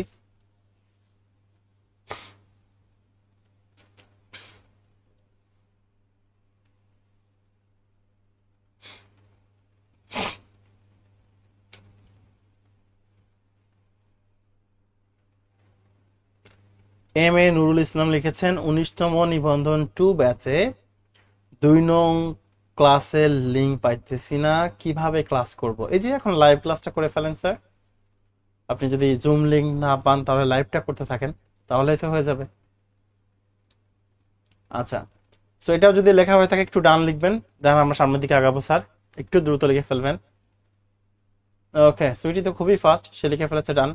ওকে, নুরুল আলমও লিখেছেন ডান, বাকিরা একটু লিখবেন ডান। ওকে, সো আমরা মোটামুটি শেষ করে ফেলেছি, আমাদের সাজানো হয়েছে। এখন আমরা একটা একটা সেন্টেন্সের নারেশন শিখব। প্রথমে আমরা যেটা শিখব সেটা হচ্ছে অ্যাসার্টিভ সেন্টেন্সের নারেশন। মনে আছে অ্যাসার্টিভ সেন্টেন্স কিভাবে চিনতে হয়?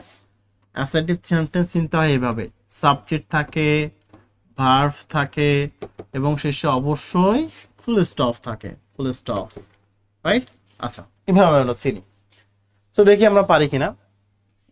হি said to me, you did it for me। আচ্ছা, দেখা যাক এটা আমরা কিভাবে করি। খেয়াল করবেন সব, খুব মনোযোগ দিয়ে দেখবেন। ন্যারেশনের যে রিপোর্টিং ভার্বের যে সাবজেক্ট এবং অবজেক্ট আছে এটার কোনো পরিবর্তন হয় না। সো এটা যেহেতু কোনো পরিবর্তন হয় না, এটাকে আমরা রেখে দিলাম। এবার খেয়াল করেন এটা কোন সেন্টেন্সে আছে? এটা অ্যাসার্টিভ সেন্টেন্সে আছে, অ্যাসার্টিভ। এখন অ্যাসার্টিভ সেন্টেন্সের ক্ষেত্রে রিপোর্টিং ভার্বে আমরা সে, সেইড, টেল, টোল্ড। যদি দেখি অবজেক্ট আছে তাহলে টোল্ড আনতে হয়, অবজেক্ট না থাকলে সেইড আনতে হয়। সো আমরা দেখতে পাচ্ছি এটার অবজেক্ট আছেই, সো আমরা সেইড না নিয়ে এসে টোল্ড নিয়ে আসবো। সো এখানে আমরা টোল্ড লিখলাম, টোল্ড। ওকে, আচ্ছা, এরপরে যদি চলে যাই, এই কমা এবং ইনভার্টেড কমা যেটা রয়েছে এটাকে উঠায় দিয়ে অ্যাসার্টিভ সেন্টেন্স যোগ করার সময় আমরা দ্যাট নিয়ে আসি, একটু আগে পড়লাম আমরা কি নিয়ে আসি, দ্যাট। সো এখানে আমরা দ্যাট বসাবো। এরপরে দেখেন আমরা প্রত্যেকটা জায়গায় পরিবর্তন করছি, প্রত্যেকটা জায়গায় পরিবর্তন করছি, একদম ধরে ধরে ধরে ধরে আগাবো। আমরা জানি ইউ সেকেন্ড পারসন, এটা হচ্ছে সেকেন্ড পারসন এবং সেটা যেহেতু সাবজেক্ট পজিশনে আছে তাহলে সেটা 1 নাম্বার, সেকেন্ড পারসন এবং 1 নাম্বার। সেকেন্ড পারসন কার কাছে যায়, সেকেন্ড প্লেসে যায়, এই যে আমার সেকেন্ড পারসন। এবার ওর কাছে যে চাবে 1 নাম্বার, কারণ আমার লাগবে সাবজেক্ট, সাবজেক্ট হচ্ছে 1 নাম্বার।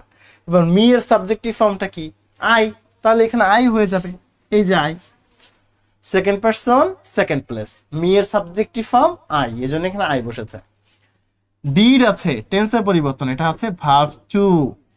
আর যদি ভার্ব টু থাকে, পাস্ট ইনডিফিনিট থাকে, আমার মনে আছে গেম থিওরি, পাস্ট ইনডিফিনিট থাকলে পাস্ট পারফেক্ট, পাস্ট ইনডিফিনিট থাকলে পাস্ট পারফেক্ট, মনে আছে না? সো পাস্ট পারফেক্ট মানে হচ্ছে হ্যাড প্লাস ভি3, ডিড এর ভি3টা হচ্ছে ডান। ইট হচ্ছে থার্ড পারসন, থার্ড পারসনের পরিবর্তন হয় না, এজন্য থেকে যাবে।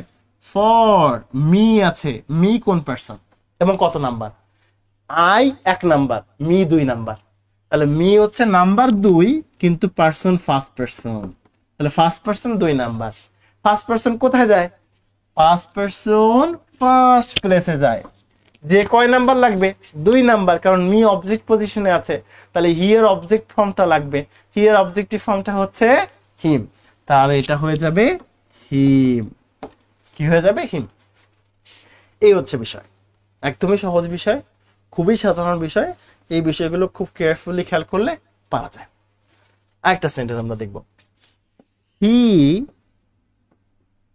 said to her I shall go with you। এটা অ্যাসার্টিভ সেন্টেন্স কিভাবে বুঝলাম, সাবজেক্ট ভার্ব আছে, শেষে ফুল স্টপ আছে। সো এটা যদি আমরা খেয়াল করি, একটা একটা করে দেখি, রিপোর্টিং ভার্বে যে সাবজেক্ট এবং অবজেক্টটা আছে এটাকে আমরা পরিবর্তন করি না, সো এটাকে আমরা যথাস্থানে রেখে দিলাম। যেহেতু এটা অ্যাসার্টিভ সেন্টেন্স, অ্যাসার্টিভ সেন্টেন্সের সেড টু এর পরিবর্তে টোল্ড আনতে হয়, আমরা টোল্ড নিয়ে আসলাম। এই কমা এবং ইনভার্টেড কমা উঠাই দিয়ে অ্যাসার্টিভ সেন্টেন্সকে যুক্ত করতে হয় দ্যাট দিয়ে। এবার দেখেন কত সহজ, আই হচ্ছে ফার্স্ট পারসন, আই কোন পারসন, ফার্স্ট পারসন, কাকে দেখে পরিবর্তন হবে, ফার্স্ট প্লেস, তো আমরা ফার্স্ট প্লেসের কাছে যাই, এই যে ফার্স্ট প্লেস, ফার্স্ট প্লেসে কে আছে, হি আছে, তাহলে আমরা এখানে হি বসাই দিব, হি আছে তাহলে এখানে কি বসাই দিব, হি। এরপরে খেয়াল করেন টেন্সের পরিবর্তন, শ্যাল থাকলে আমরা কি পড়েছিলাম, শুড, এই যে আমরা এখানে শুড বসাই দিব, শ্যাল থাকলে শুড। গো উইথ ইউ আছে, খেয়াল করেন ইউ কোন person, second person, second person কে আছে, এই যে মি হার আছে, তাহলে এখানে হার বসাই দিব, হয়ে গেল। First person first place, second person second place. কারণ আপনি যদি প্লেস না চেনেন তাহলে আমার আর কিছু বলার নেই, এটা যে প্রথম জায়গা, এটা যে দ্বিতীয় জায়গা, মানে ফার্স্ট প্লেস আর সেকেন্ড প্লেস, এর থেকে সহজভাবে আর কোনোভাবে শেখা সম্ভব না। So first person first place, second person second place, দেখে পরিবর্তন করলে হয়ে যায়। আই ফার্স্ট পারসন ফার্স্ট প্লেসে হি আছে, এখানে হি বসছে। ইউ সেকেন্ড পারসন সেকেন্ড প্লেসে হার আছে, এখানে হার বসছে, শেষ, ইজি। তবে একটা বিষয় রয়েছে, আরেকটা সেন্টেন্স দেই, মাত্র যে সেন্টেন্সটা লিখেছি সেটাই লিখবো। He says me I shall go with you. এই সেন্টেন্স আর ওই সেন্টেন্সের মধ্যে একটা সামান্য পার্থক্য আছে, সেটা একটু বলবো। দেখেন এখানে হি আছে, হি বসাই দিলাম, এখানে মি আছে, মি বসাই দিলাম, এই সেস আছে তাহলে টেলস হবে, টেলস। সেট থাকলে টোল্ড হয়, তাহলে সে থাকলে টেলস হয়ে গেল। আচ্ছা, এইটাকে চেঞ্জ করে আমরা অ্যাসার্টিভ সেন্টেন্সকে যোগ করার জন্য দ্যাট নিয়ে আসি। এবার খেয়াল করেন, আই ফার্স্ট পারসন ফার্স্ট প্লেসে হি আছে, তাহলে হি বসাই দিলাম। এইবার এইখানে যে টেন্সের পরিবর্তনটা আছে, এই পরিবর্তনটা আর হবে না। স্যার কেন টেন্সের পরিবর্তন হচ্ছে না? এবার আমরা এখানে শেয়াল আছে, শেয়ালটাই রেখে দিব, যেহেতু আয়ের পরে হি এর পরে শেয়াল বসে না, তারপরে আমরা বসাই, কোনো সমস্যা নেই। এরপরে গো, এরপর উইথ, এবার ইউ সেকেন্ড পারসন, সেকেন্ড প্লেসে মি আছে, আমরা এখানে মি বসাইলেই হচ্ছে, শেয়ারের পরিবর্তে উইল বসাইলেই হচ্ছে, কোনো সমস্যা নেই। এখন এটা কেন টেন্সের পরিবর্তন হলো না সেটা একটা রুলটা লিখে ফেলবো।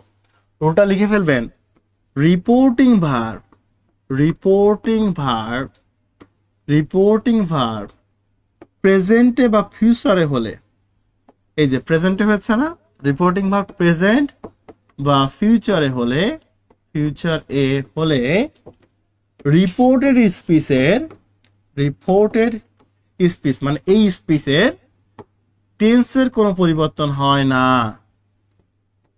টেন্স এর পরিবর্তন হয় না। এই জন্য এখানে টেন্সের পরিবর্তন হয়নি, শুধুমাত্র পার্সনের পরিবর্তন হয়েছে। এটা একটু নোট করে রাখবো, এটা একটু নোট করে রাখবো। রিপোর্টিং ভার্ব প্রেজেন্ট অথবা ফিউচারে হলে রিপোর্টেড স্পিচে টেন্সের পরিবর্তনটা আমরা করব না।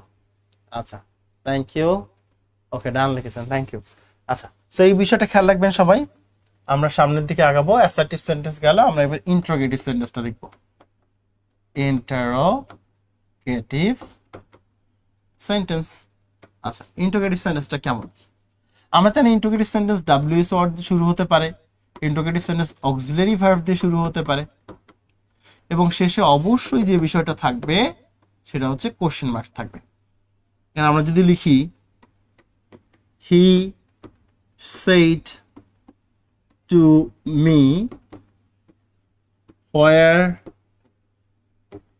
are you going now? এখন কোথায় যাচ্ছ? ঠিক আছে। আচ্ছা, সো দেখি আমরা এটাকে কিভাবে পরিবর্তন করি। আমরা তো জানি যে রিপোর্টিং ভার্বের সাবজেক্ট এবং রিপোর্টিং ভার্বের যে অবজেক্ট আছে এটার পরিবর্তন হয় না, হি এবং মি, এটা কোনো পরিবর্তন হবে না। এবার রিপোর্টিং যে ভার্বটা আছে সেটা পরিবর্তন হয় এই পাশে কোন টেন্স সেন্টেন্স আছে সেটাতে দেখে। তো এটা তো ইন্টারোগেটিভ সেন্টেন্স আছে, ইন্টারোগেটিভ সেন্টেন্সে আমরা এই কমা এবং ইনভার্টেড কমা উঠাই দিই। যদি ডাব্লিউএস ওয়ার্ড থাকে তাহলে ডাব্লিউএস ওয়ার্ড বসাই দেই, আর যদি অক্সিলারি থাকে তাহলে আমরা ইফ অথবা হুইদার নিয়ে আসি, তাই না? ইফ অথবা হুইদার, এটাই তো নিয়ে আসি। সো খেয়াল করি এখানে তো আমার ডাব্লিউএস ওয়ার্ড আছে, তাহলে আমরা ডাব্লিউএস ওয়ার্ড বসাই দিব। আর এটা ইন্টারোগেটিভ সেন্টেন্স হওয়ার কারণে এখানে সেইড টুর পরিবর্তে আস্কড আনবো। এই যে এবার খেয়াল করি ইউ সেকেন্ড পারসন, সেকেন্ড প্লেসে কি আছে? মি। তাহলে আমার তো লাগবে সাবজেক্ট, মি এর সাবজেক্টিভ ফর্ম কি? আই। আর গোয়িং আছে, আর গোয়িং হচ্ছে প্রেজেন্ট কন্টিনিউয়াস, প্রেজেন্টে থাকলেই পাস্ট, তাহলে পাস্ট কন্টিনিউয়াস, তাহলে এটা হয়ে যাবে ওয়াজ গোয়িং। আরেকটা পরিবর্তন করতে হবে, আমরা জানি নাও থাকলে দেন হয়, নাও থাকলে কি হয়? দেন হয়। সো দেন হয়ে গেল, পরিবর্তন হয়ে গেছে। আরেকটা যদি আমরা দেখি, একটা ডাব্লিউএস ওয়ার্ড যদি দেখি, হি said to me, have you done the task?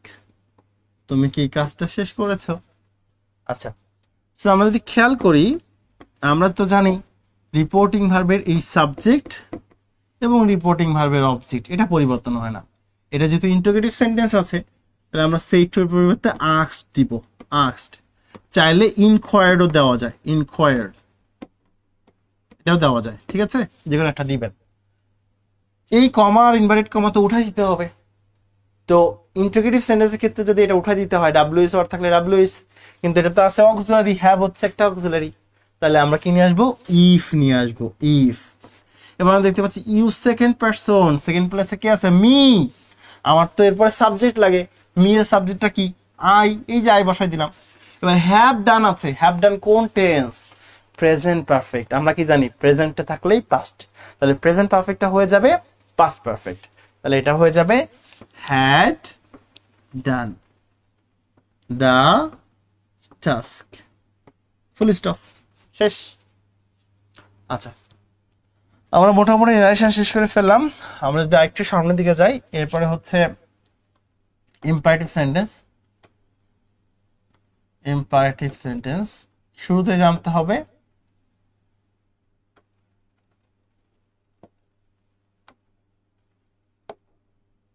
Imperative sentence কি দিয়ে শুরু হয়।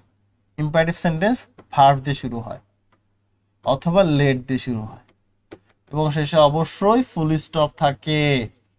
যদি ভার্ব দিয়ে শুরু হয় তাহলে আমরা টু দিয়ে যোগ করি, যদি লেট দিয়ে শুরু হয় তাহলে আমরা দ্যাট নিয়ে আসি, তারপরে সাবজেক্ট নিয়ে আসি, তারপরে শুড নিয়ে আসি, শুডের পরিবর্তে মাইটও আনা যায়, তারপরে আমরা ভার্বের বেস ফর্ম দেই, এটা করি। তো আমরা দেখি he said please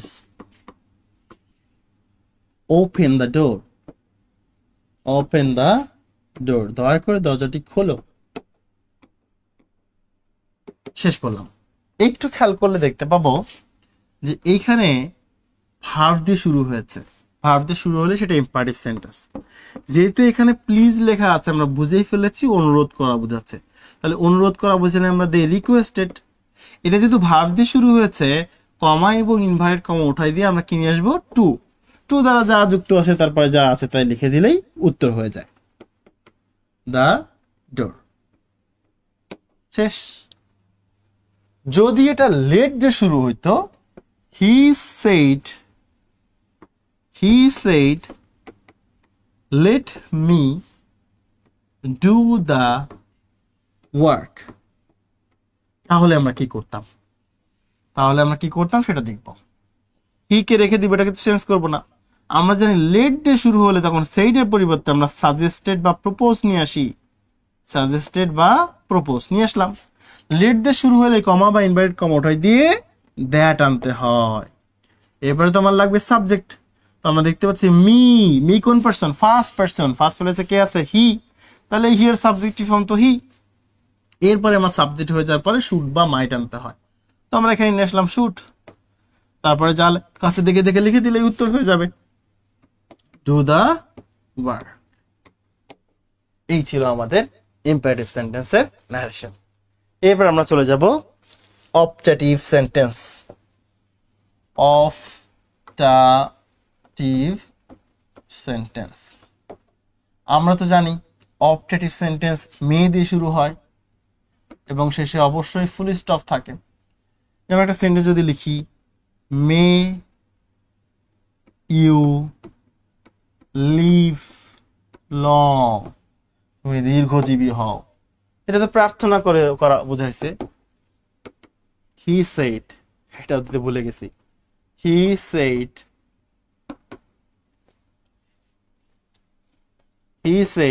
may you live long, তুমি দীর্ঘজীবী হও। এখন আমরা হি লিখে দিলাম, এখানে যদি প্রার্থনা বোঝাচ্ছে তাহলে আমরা প্রেড নিয়ে আসবো, যদি ইচ্ছা বোঝাইতো তাহলে আমরা উইশ নিয়ে আসতাম।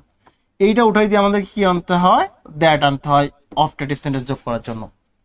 এবার ইউ সেকেন্ড পারসন, সেকেন্ড প্লেসে কেউ নাই, কেউ না থাকলে বুঝতে হয় আমাকে বলা হচ্ছে, সো মি ধরে নিতে হয়।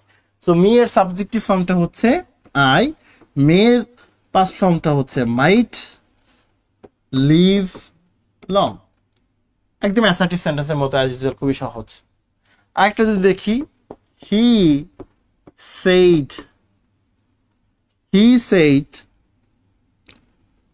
to me may I go to school, আমি যদি স্কুলে যেতে পারতাম। সো এটা তার একটা ইচ্ছা, সো ইচ্ছা বোঝালে কি লিখবো, হি wish for me। এখানে উইশ মি দিলে তো আমাকে ইচ্ছা করা বোঝাবে, তাই না? এই জন্য অতিরিক্ত এখানে একটা প্রিপোজিশন আনতে হয়, উইশ ফর মি। এখানে পাস্ট টেন্সে দিতে হবে কারণ সেইড রয়েছে, তাহলে আমরা উইশ দিব। ফর মি এখানে কমা ইনভার্টেড কমা উঠাই দিয়ে আমরা দ্যাট নিয়ে আসবো। আইটা ফার্স্ট পারসন, ফার্স্ট প্লেসে আছে হি, তাহলে আমরা এখানে হি বসাই দিব। মেয়ের ফার্স্ট ফর্ম হচ্ছে মাইট, আমরা এখানে মাইট বসাই দিব, তারপরে যা আছে তাই লিখে দিব, শেষ। অপটেটিভ সেন্টেন্স অ্যাসার্টিভ সেন্টেন্সের মতোই, খুবই সহজ। আচ্ছা, আমরা চলে যাব লাস্ট সেটাতে, সেটা হচ্ছে এক্সক্লামেটরি সেন্টেন্স। এক্সক্লামেটরি সেন্টেন্সটা কি সেটা একটু দেখব। এক্সক্লামেটরি সেন্টেন্সটা হচ্ছে এই চিহ্নটা অবশ্যই থাকতে হবে, তাই না? আমরা একটু দেখি এক্সক্লেমেটরি সেন্টেন্স কিভাবে করা যায়। হি said hooray we hooray I have got GPA 5 hooray I have got GPA 5 so এটাকে আমরা কিভাবে লিখতে পারি সেটা একটু দেখবো। হ্যাঁ, তো সে তো আনন্দ বোঝাচ্ছে, আনন্দ বোঝাইলে কি লিখবো, হি এক্সক্লেইমড উইথ, সরো দিব না, ডেফিনেটলি জয় দিব। এই এক্সক্লেমেটরি সেন্টেন্স যুক্ত করতে হয় দ্যাট দিয়ে, তো আমরা এখানে দ্যাট নিয়ে আসবো। আই ফার্স্ট পারসন, ফার্স্ট প্লেসে হি আছে, সো আমরা এখানে হি দিয়ে দিব। হ্যাভ হচ্ছে প্রেজেন্ট টেন্স, এর পাস্ট টেন্সটা হচ্ছে হ্যাড, আমরা হ্যাড দিয়ে দিব। এখানে যা আছে গট, গটই দিয়ে দিব, জিপিএ 5। এই হচ্ছে আমাদের এক্সক্লেমেটরি। এক্সক্লেমেটরির আরেকটা ফরম্যাট আছে, সেটা হচ্ছে হোয়াট অথবা হাউ দিয়ে আসে মাঝে মাঝে। হাউ যদি থাকে তাহলে আমরা আনবো ভেরি, আর হোয়াট যদি থাকে তাহলে আমরা আনবো এ ভেরি। সো এটা কিভাবে করতে হয় দেখাচ্ছি। যেমন হি said what a nice bird it is। খেয়াল করলে দেখতে পাবেন না সাবজেক্ট ভার্ব কিন্তু শেষের দিকে আছে, ওটাকে শুরুর দিকে আনতে হবে। তো হি এর পরিবর্তন করব না, হি রেখে দিব। সেইড এর পরিবর্তে যদি আনন্দ বোঝাচ্ছে তাহলে আমরা দিব এক্সক্লেইমড উইথ জয়। এখানে কেউ ওয়ান্ডার লিখলেও উত্তর হবে, কোনো সমস্যা নেই। ইম্পারেটিভ সেন্টেন্সকে আমরা এক্সক্লেমেটরি সেন্টেন্সকেও আমরা দ্যাট দ্বারা যুক্ত করি, এখানে আমরা দ্যাট নিয়ে আসলাম। এবারে সাবজেক্ট ভার্ব যেহেতু শেষে আছে, আমরা শুরুতে নিয়ে আসলাম ইট, ইজ আছে, পাস্ট টেন্স হয়ে যাবে ওয়াজ, এই যে বসিয়ে দিলাম। এখানে দেখতে পাচ্ছি হোয়াট এ আছে, আমরা জানি হোয়াট থাকলে এ ভেরি হয়, তাহলে আমরা এখানে কি দিব, এ ভেরি, তারপরে যা আছে লিখে দিব নাইস। এই হচ্ছে বিষয়। যদি লেখা হয়ে থাকে ডান লিখবেন, দেন আমরা প্র্যাকটিসে চলে যাব। আমাদের যে প্র্যাকটিস কোশ্চেন গুলো রয়েছে সেখানে চলে যাব।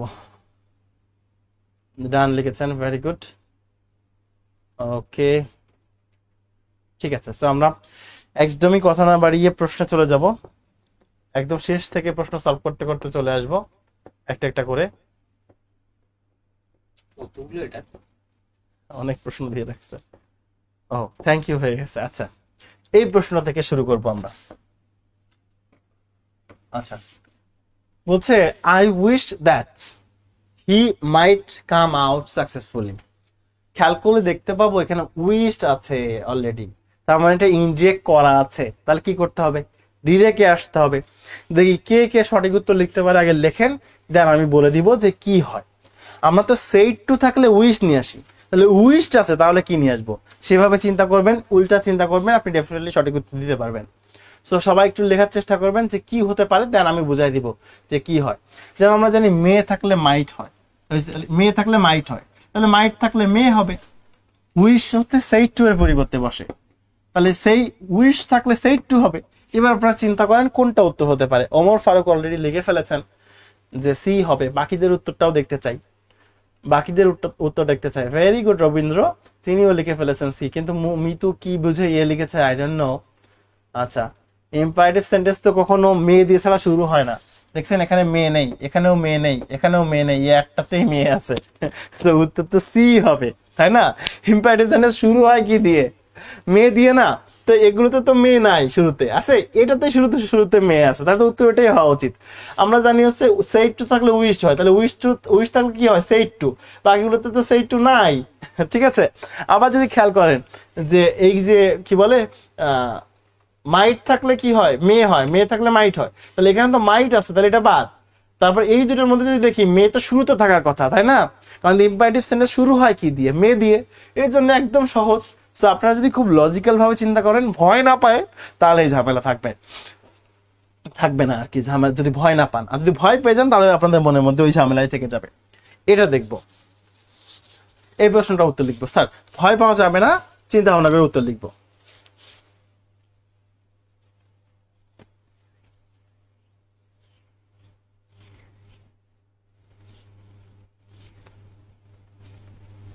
এটা কিন্তু একটু বুঝে লিখতে হবে, কারণ অপশন আমাদের যা দেওয়া আছে সেই হিসেবে আমাদের উত্তর দিতে হবে।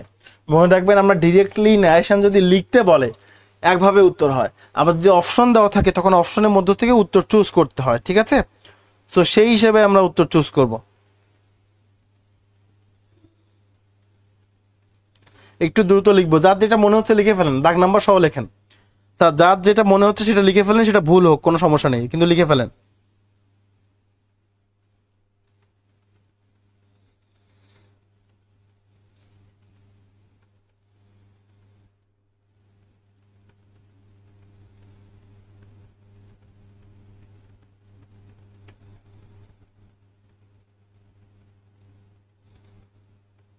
Very good. ওকে, সো আমরা যদি খেয়াল করি, যেখানে সেইড আছে প্রেইড হবে, সো সবগুলোতে প্রেইড আছে, প্রার্থনা করা বুঝাইছে, সবগুলোতে প্রেইড আছে, এই দুটোতে উইশ আছে, তাহলে এই দুটো বাদ দিব, এই দুটো বাদ দিয়ে বাকিগুলো চিন্তা করব। তো বাকিগুলো যেমন যদি আমরা চিন্তা করি, খেয়াল করেন এইখানে তো আমরা যদি ভবিষ্যতের ইয়া বোঝাই, মানে ইচ্ছা বা প্রার্থনা বোঝাইতে তো অতিরিক্ত মে নিয়ে আসি, আর মে থাকলে মাইট হয়, এখানে মে নেই, তারপরে উজ্জু আছে, মে লং লিভ বাংলাদেশ, মে লং লিভ বাংলাদেশ। তো যদি মে নেই তাহলে মাইট হবে, সেই টু নেই তাই উইস্ট হবে। না না না, সেই টু থাকলে তো উইস্ট হতে পারে, প্রেইড হতে পারে, আপনারা এটা কেন বোঝেন না? উইস্ট হতে পারে, পেইড হতে পারে, সেই টু থাকলে উইস্ট হতে পারে, প্রেইড হতে পারে, এটা তো কোনো লজিক না স্যার। আচ্ছা, সো এবার যদি আমরা খেয়াল করি যে ও লং লিভ বাংলাদেশ, এটা তো প্রার্থনা করা হয়েছে, তাই না? সো ডেফিনেটলি উত্তর হিসেবে আমরা চুজ করছি, এটাতে যেহেতু মাইট নেই এটাও বাদ, তাহলে উত্তর হিসেবে আমরা চুজ করছি বি। তাহলে যারা যারা বি উত্তর দিয়েছেন তাদেরটাই সঠিক হয়েছে। অনেকেই সি উত্তর প্রায় কাছাকাছি গিয়েছিলেন, শুধু উইশের কারণে আপনার ইয়াটা হলো না, ঠিক আছে? দেশের জন্য প্রার্থনা করে মানুষ। ওকে, পরেরটা চলে যাব। এটা দেখবেন, এটা দেখবেন, এটা কিন্তু ডিরেক্ট করতে বলা হয়েছে, সো একটু উল্টা করে চিন্তা করেন যে এটা থাকলে এটা হয়। যেমন হচ্ছে আমরা ভার্ব ওয়ান থাকলে ভার্ব টু নিয়ে আসি, মানে প্রেজেন্ট ইনডিফিনিট থাকলে পাস্ট ইনডিফিনিট নিয়ে আসি, তাই না? তাহলে এখানে পাস্ট ইনডিফিনিট আছে, তাহলে প্রেজেন্ট ইনডিফিনিটে চলে যাবেন, সেটা চিন্তা করেন। আচ্ছা, আবার এখানে সেইড টু আছে, তাই না? তো সেইড টু থাকলে আমরা কি নিয়ে আসি, সেইড টুই তো রেখে দেই, সো ওটা কোনো সমস্যা নেই। সো একটু চিন্তা করেন যে কোনটা হতে পারে। দেখেন এখানে প্রেজেন্ট পারফেক্ট এনেছে, এটা তো কোনোভাবেই সম্ভব না। এখানে ভার্বের সাথে এস বাই এস যুক্ত করেছে, এটাও হবে না, কারণ আই হচ্ছে ফার্স্ট পার্সনের পরে ভার্বের সাথে এস বাই এস যুক্ত হয় না, এটাও সম্ভব না। এইবার তাহলে এই দুটার মধ্যে চিন্তা করেন, দেখেন এখানে শুধু সেইড রেখেছে, এখানে সেইড টু রেখেছে, তাই না? সো ডেফিনেটলি তাহলে এটা উত্তর হবে না, ডেফিনেটলি বি উত্তর হবে, ঠিক আছে? ওকে, ভেরি গুড। আচ্ছা, এবার আমরা এটাতে চলে যাই, অপশন বাদ দিয়ে দিয়ে করবেন তাহলে সুবিধা হবে, এবার আপনাদের জন্য সহজ সুবিধা হবে, এবার আপনাদের জন্য খুব সুবিধা হবে। May you be happy, he said may you be happy. আচ্ছা, এটার উত্তরটা সবাই একটু দ্রুত দিবেন, এইটার উত্তরটা সবাই একটু দ্রুত দিবেন। ওকে, এটার উত্তরটা একটু সবাই দ্রুত দিবেন, একটু দ্রুত দিতে হবে স্যার। আচ্ছা, আমরা খেয়াল করি এখানে কি লেখা আছে, যে may you be happy, he said, কারণ প্রত্যেকটা তো হি উইশড আছে, তাহলে এটা আমার চিন্তা করার প্রয়োজন নেই। এবার আমরা জানি কি, কোন সেন্টেন্সকে যোগ করার জন্য কনজাংশন বা কানেক্টর বা লিঙ্কার আনতে হয় দ্যাট হিসেবে অপারেটিভ সেন্টেন্সে, তাই না? সো এটাতে দ্যাট নেই, তাহলে প্রথমে এটা বাদ। এবার তাহলে আমি এই তিনটার মধ্যে চিন্তা করব। এবার খেয়াল করেন এখানে মে আছে, তাহলে মাইট হবে, এটাতে মেই রেখে দিয়েছে, তাহলে এটা বাদ। এটাতেও মাইট আছে, এটাতেও মাইট আছে, তাহলে দুইটার মধ্যে আমি যদি চিন্তা করি, that I might be happy, এখানেও লেখা আছে that I might be happy, দুইটাই অপশনের উত্তর, ঠিক আছে? দুইটাই উত্তর, ঠিক আছে? এখানে অপশনে হয়তো দুইটাই উত্তর ভুল করে দিয়ে ফেলেছে, সো উত্তর দুইটাই। আমরা পরবর্তীটা চলে যাব, এই প্রশ্নটা দেখবেন এবং উত্তর দেওয়ার চেষ্টা করবো। স্যার আমরা কিন্তু বেশি সলভ করবো না, আমরা হয়তো 10-12টা কোশ্চেন সলভ করব, বাকিগুলো আপনাদের হোমওয়ার্ক থাকবে। যদি কোনো সমস্যা থাকে নেক্সট ক্লাসে এসে আমাকে জানাবেন। সো যেগুলো সলভ করছি একটু দ্রুত উত্তর দেওয়ার চেষ্টা করবেন। কোশ্চেন নাম্বার 23,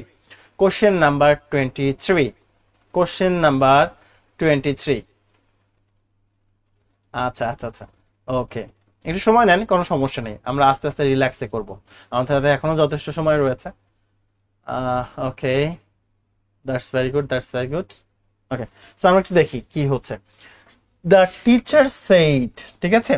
এখন একটু খেয়াল করেন, the teacher said unity is strength, একতাই বল, তাই তো?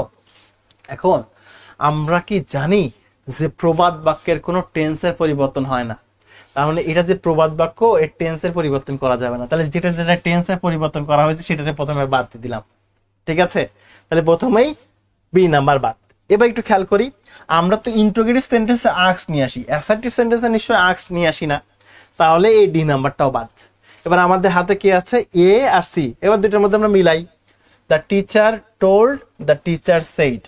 এইখানে দ্যাট আনে নাই, খেয়াল করেছেন? আমরা একটা সেন্টেন্সকে যোগ করার জন্য কানেক্টর হিসেবে কি নিয়ে আসি, দ্যাট নিয়ে আসি না অ্যাসার্টিভ সেন্টেন্সে, সেটাই আনে নাই। তাহলে এটাকে বাদ দিয়ে দিলাম।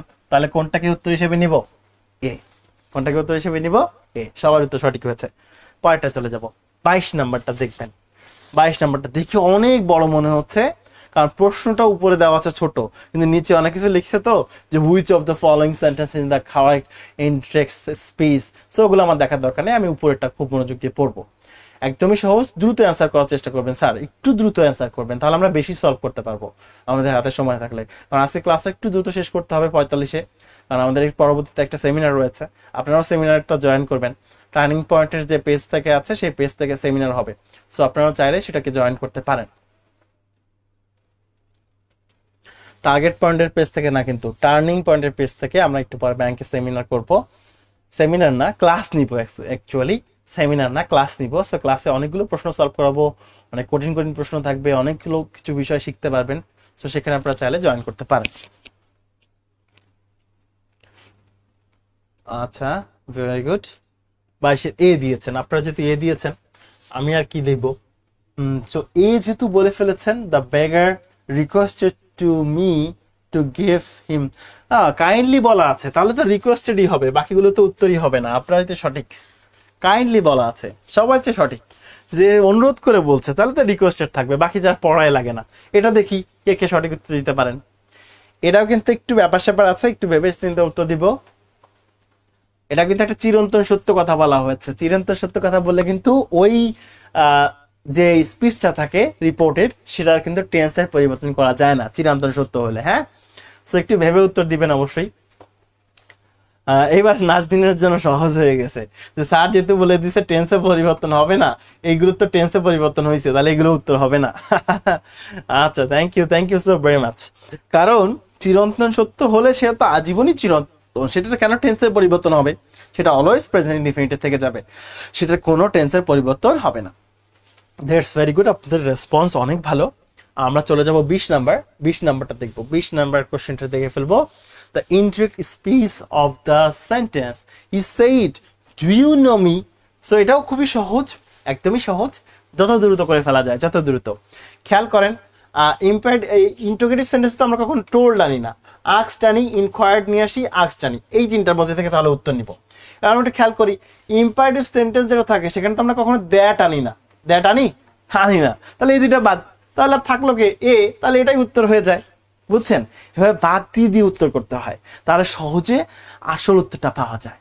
সো এখানে আমরা ইপো আনতে পারি, হুইদারও আনতে পারি, একটা আনলেই হয়, কারণ এটা হচ্ছে ডু হচ্ছে অক্সিলারি, অক্সিলারির ক্ষেত্রে আমরা ইফ অথবা হুইদার আনি, তাই না? অক্সিলারির ক্ষেত্রে আমরা ইফ অথবা হুইদার নিয়ে আসি, রাইট? ওকে, ভেরি গুড। আমরা পরবর্তী কোশ্চেনে চলে যাব, 19 নাম্বার কোশ্চেন নাম্বার 19। একটু দ্রুত করবেন, আমাদের একটু সময় স্বল্পতা রয়েছে আজকে, সো একটু দ্রুত করবেন। আমি যে নোটটা করে দিলাম স্যার, নোটটা পুরোটাই করবেন, আবার ক্লাসটা করে নেবেন, রেকর্ডেড থাকবে, তো প্রয়োজন আবার করে নিয়ে সুন্দর করে নোটটা করে কয়েকবার পড়বেন, দেন আবার সলভ করবেন, দেখবেন যে আরো সহজ হয়ে যাবে আপনার জন্য। 19 ওমর ফারুক লিখেছে, নাজনীন লিখেছে, বাকিটা লিখে ফেলেন না স্যার, ভুল জায়গা আপনার, কোনো সমস্যা নেই তো, এখানে তো আপনাকে জরিমানা দিতে হচ্ছে না যে স্যার আমি ভুল দিয়ে ফেলবো আমাকে জরিমানা দিতে হবে, এমন তো কোনো সুযোগ নেই, রাইট? আচ্ছা, সো রবীন্দ্র লিখেছেন, Omar Faruk, Sweety, that's very good. Okay, আপনাদের সাথে সম্ভবত আজকে আমাদের ইংরেজির জন্য লাস্ট ক্লাস। হয়তো আমি গত ক্লাসে ভেবেছিলাম লাস্ট ক্লাস, কিন্তু না, আজকে হয়তো লাস্ট ক্লাস। আরও যদি কোনো এক্সট্রা ক্লাস দেয় আপনাদের সাথে, তাহলে দেখা হবে ইনশাল্লাহ আপনাদের সাথে। আবার যারা নতুন ব্যাচে ভর্তি হতে চাচ্ছেন, যারা আমাদের লাইভ দেখছেন, তারাও কিন্তু নতুন ব্যাচের সাথে যুক্ত হতে পারেন। আচ্ছা, আমরা এখানে খেয়াল করি, এখানে আমরা দেখতে পাচ্ছি মাস্ট আছে, তো আমরা এত কিছু না পড়ে আমরা তো জানি মাস্ট থাকলে কি আনতে হয়, হ্যাড টু। এবার আমরা খুঁজি, এটাতে মাস্ট রেখে দিয়েছে, মাস্ট রেখে দিয়েছে, এটাতে হ্যাড টু আছে, এটাতে হ্যাড টু আছে। এবার দুটোর মধ্যে পার্থক্য খেয়াল করি, এটাতে এই পর্যন্ত সেম, এই পর্যন্ত সেম, এবার এখানে এই পর্যন্ত সেম, এই পর্যন্ত সেম, পার্থক্য হচ্ছে এখানে দ্যাট নেই আর এটাতে দ্যাট আছে। তো আমরা তো জানি লিঙ্কার হিসেবে অবশ্যই দ্যাট আনতে হবে, দ্যাট ছাড়া তো হবে না। তাহলে এটা ভুল হয়ে গেল, তাহলে উত্তর কিন্তু ডি হয়ে গেল। আমাকে একটু বলেন না যে আপনাদের কেমন লাগছে, আপনারা কি আসলে বুঝতে পেরেছেন? স্যার 26 জুনে আপনার ক্লাস আছে, ও থাকলে ইনশাল্লাহ ক্লাস হবে, কোনো সমস্যা নেই নাজনীন। আচ্ছা, বুঝেছেন কিনা আপনার ন্যারেশনটা? আপনারা যদি ন্যারেশন বুঝে থাকেন আমাকে একটু জানান যে আসলে ন্যারেশনটা বুঝতে পেরেছেন কিনা, বা ন্যারেশনটা কি খুব কঠিন মনে হয়েছে? শুধু কি পয়েন্টসগুলো যদি মনে রাখা যায়, হ্যাঁ বুঝতেছি, বুঝেছি, একটু একটু বুঝেছি, ওকে। আরো বুঝবেন স্যার, ক্লাসটা আরো কয়েকবার করবেন, যারা একটু কম পারি, ছোটবেলা একটু ফাঁকিবাজি করেছি, তারা ক্লাসগুলো আরো কয়েকবার করবেন, তাহলে আরো সহজ হয়ে যাবে, ঠিক আছে? আচ্ছা, আমরা আর দুই একটা করেই চলে যাব ক্লাসে। আচ্ছা, এই প্রশ্নটা একটু দেখবেন, খুবই সহজ, একদম সহজ। এটা দেখবেন, আমরা হয়তো আর দুই একটা প্রশ্ন দেখার সুযোগ পাবো, আমাদের হাতে 2-3 মিনিট সময় আছে।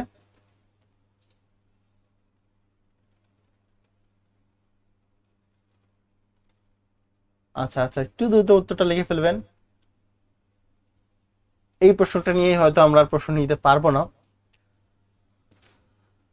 বাকিগুলো নিয়ে টেনশন নেই যে স্যার বাকি 17টা প্রশ্ন তো থেকে গেল, ওগুলো যদি আমরা না পারি কি করবো? আপনাদের কাছে তো আমার ফেসবুক আইডি দেওয়াই আছে, আপনাদের যে কোনো সময় আমাকে নক করতে পারেন যে স্যার এটার উত্তর কি হবে, এটার উত্তর একটু বলে দেন, ওটার একটু একটু উত্তর বলে দেন। সেগুলো তো আমার উত্তর সবসময় বলে দিই, আপনাদেরকে হেল্প করি।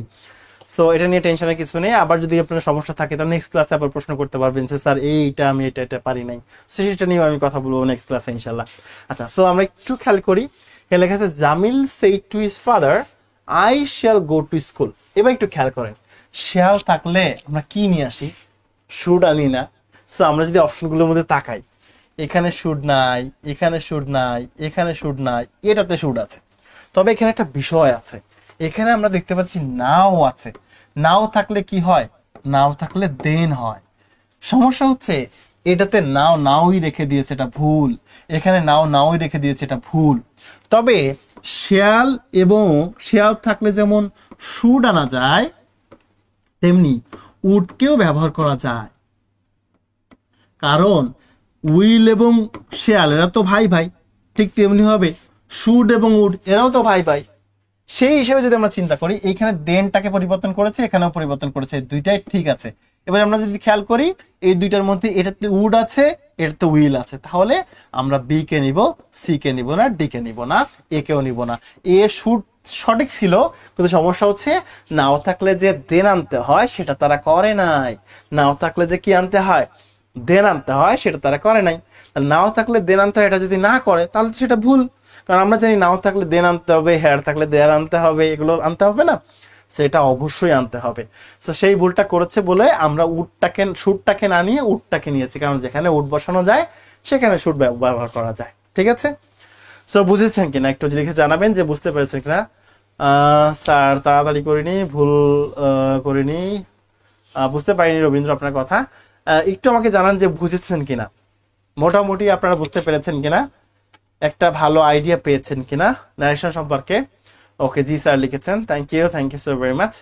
ঠিক আছে, সো আজকে এই পর্যন্তই স্যার, ভালো থাকবেন, সুস্থ থাকবেন স্যার, আল্লাহ হাফিজ।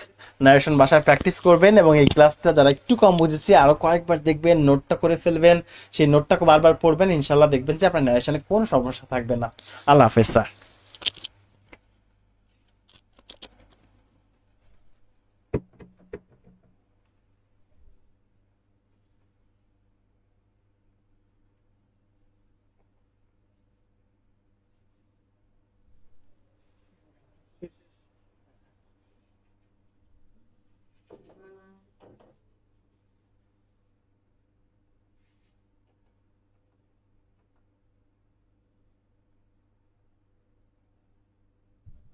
Recording stop. আর কি শেষ? নেন নাস্তাটা খান স্যার। সবাই কি তাকে ছেড়ে দিয়ে চলে গেছে নাকি কোথায়? বাসায়? কেন? ভাইকে দেখতে পাচ্ছি না, মিনারুলকে দেখতে পাচ্ছি না। আমি ভাই মালিক পক্ষ, ওনারা আসছে।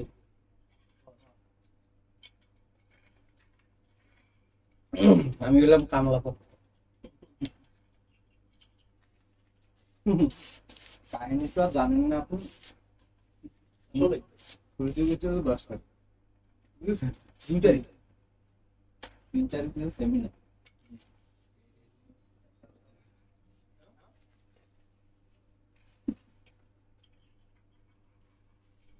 খাবো মিষ্টি খাবো। এখানে আসছে কি কাট দিন আমি দেখে গেলাম হুম? হ্যাঁ, এটা বুঝলাম। এখানে নেই আবার বেরোচ্ছে ওটা দেন আপনি মিষ্টিটা। এখানে দেখা যাবে হুম। আপনি এটা বুঝছেন? তাই হুম।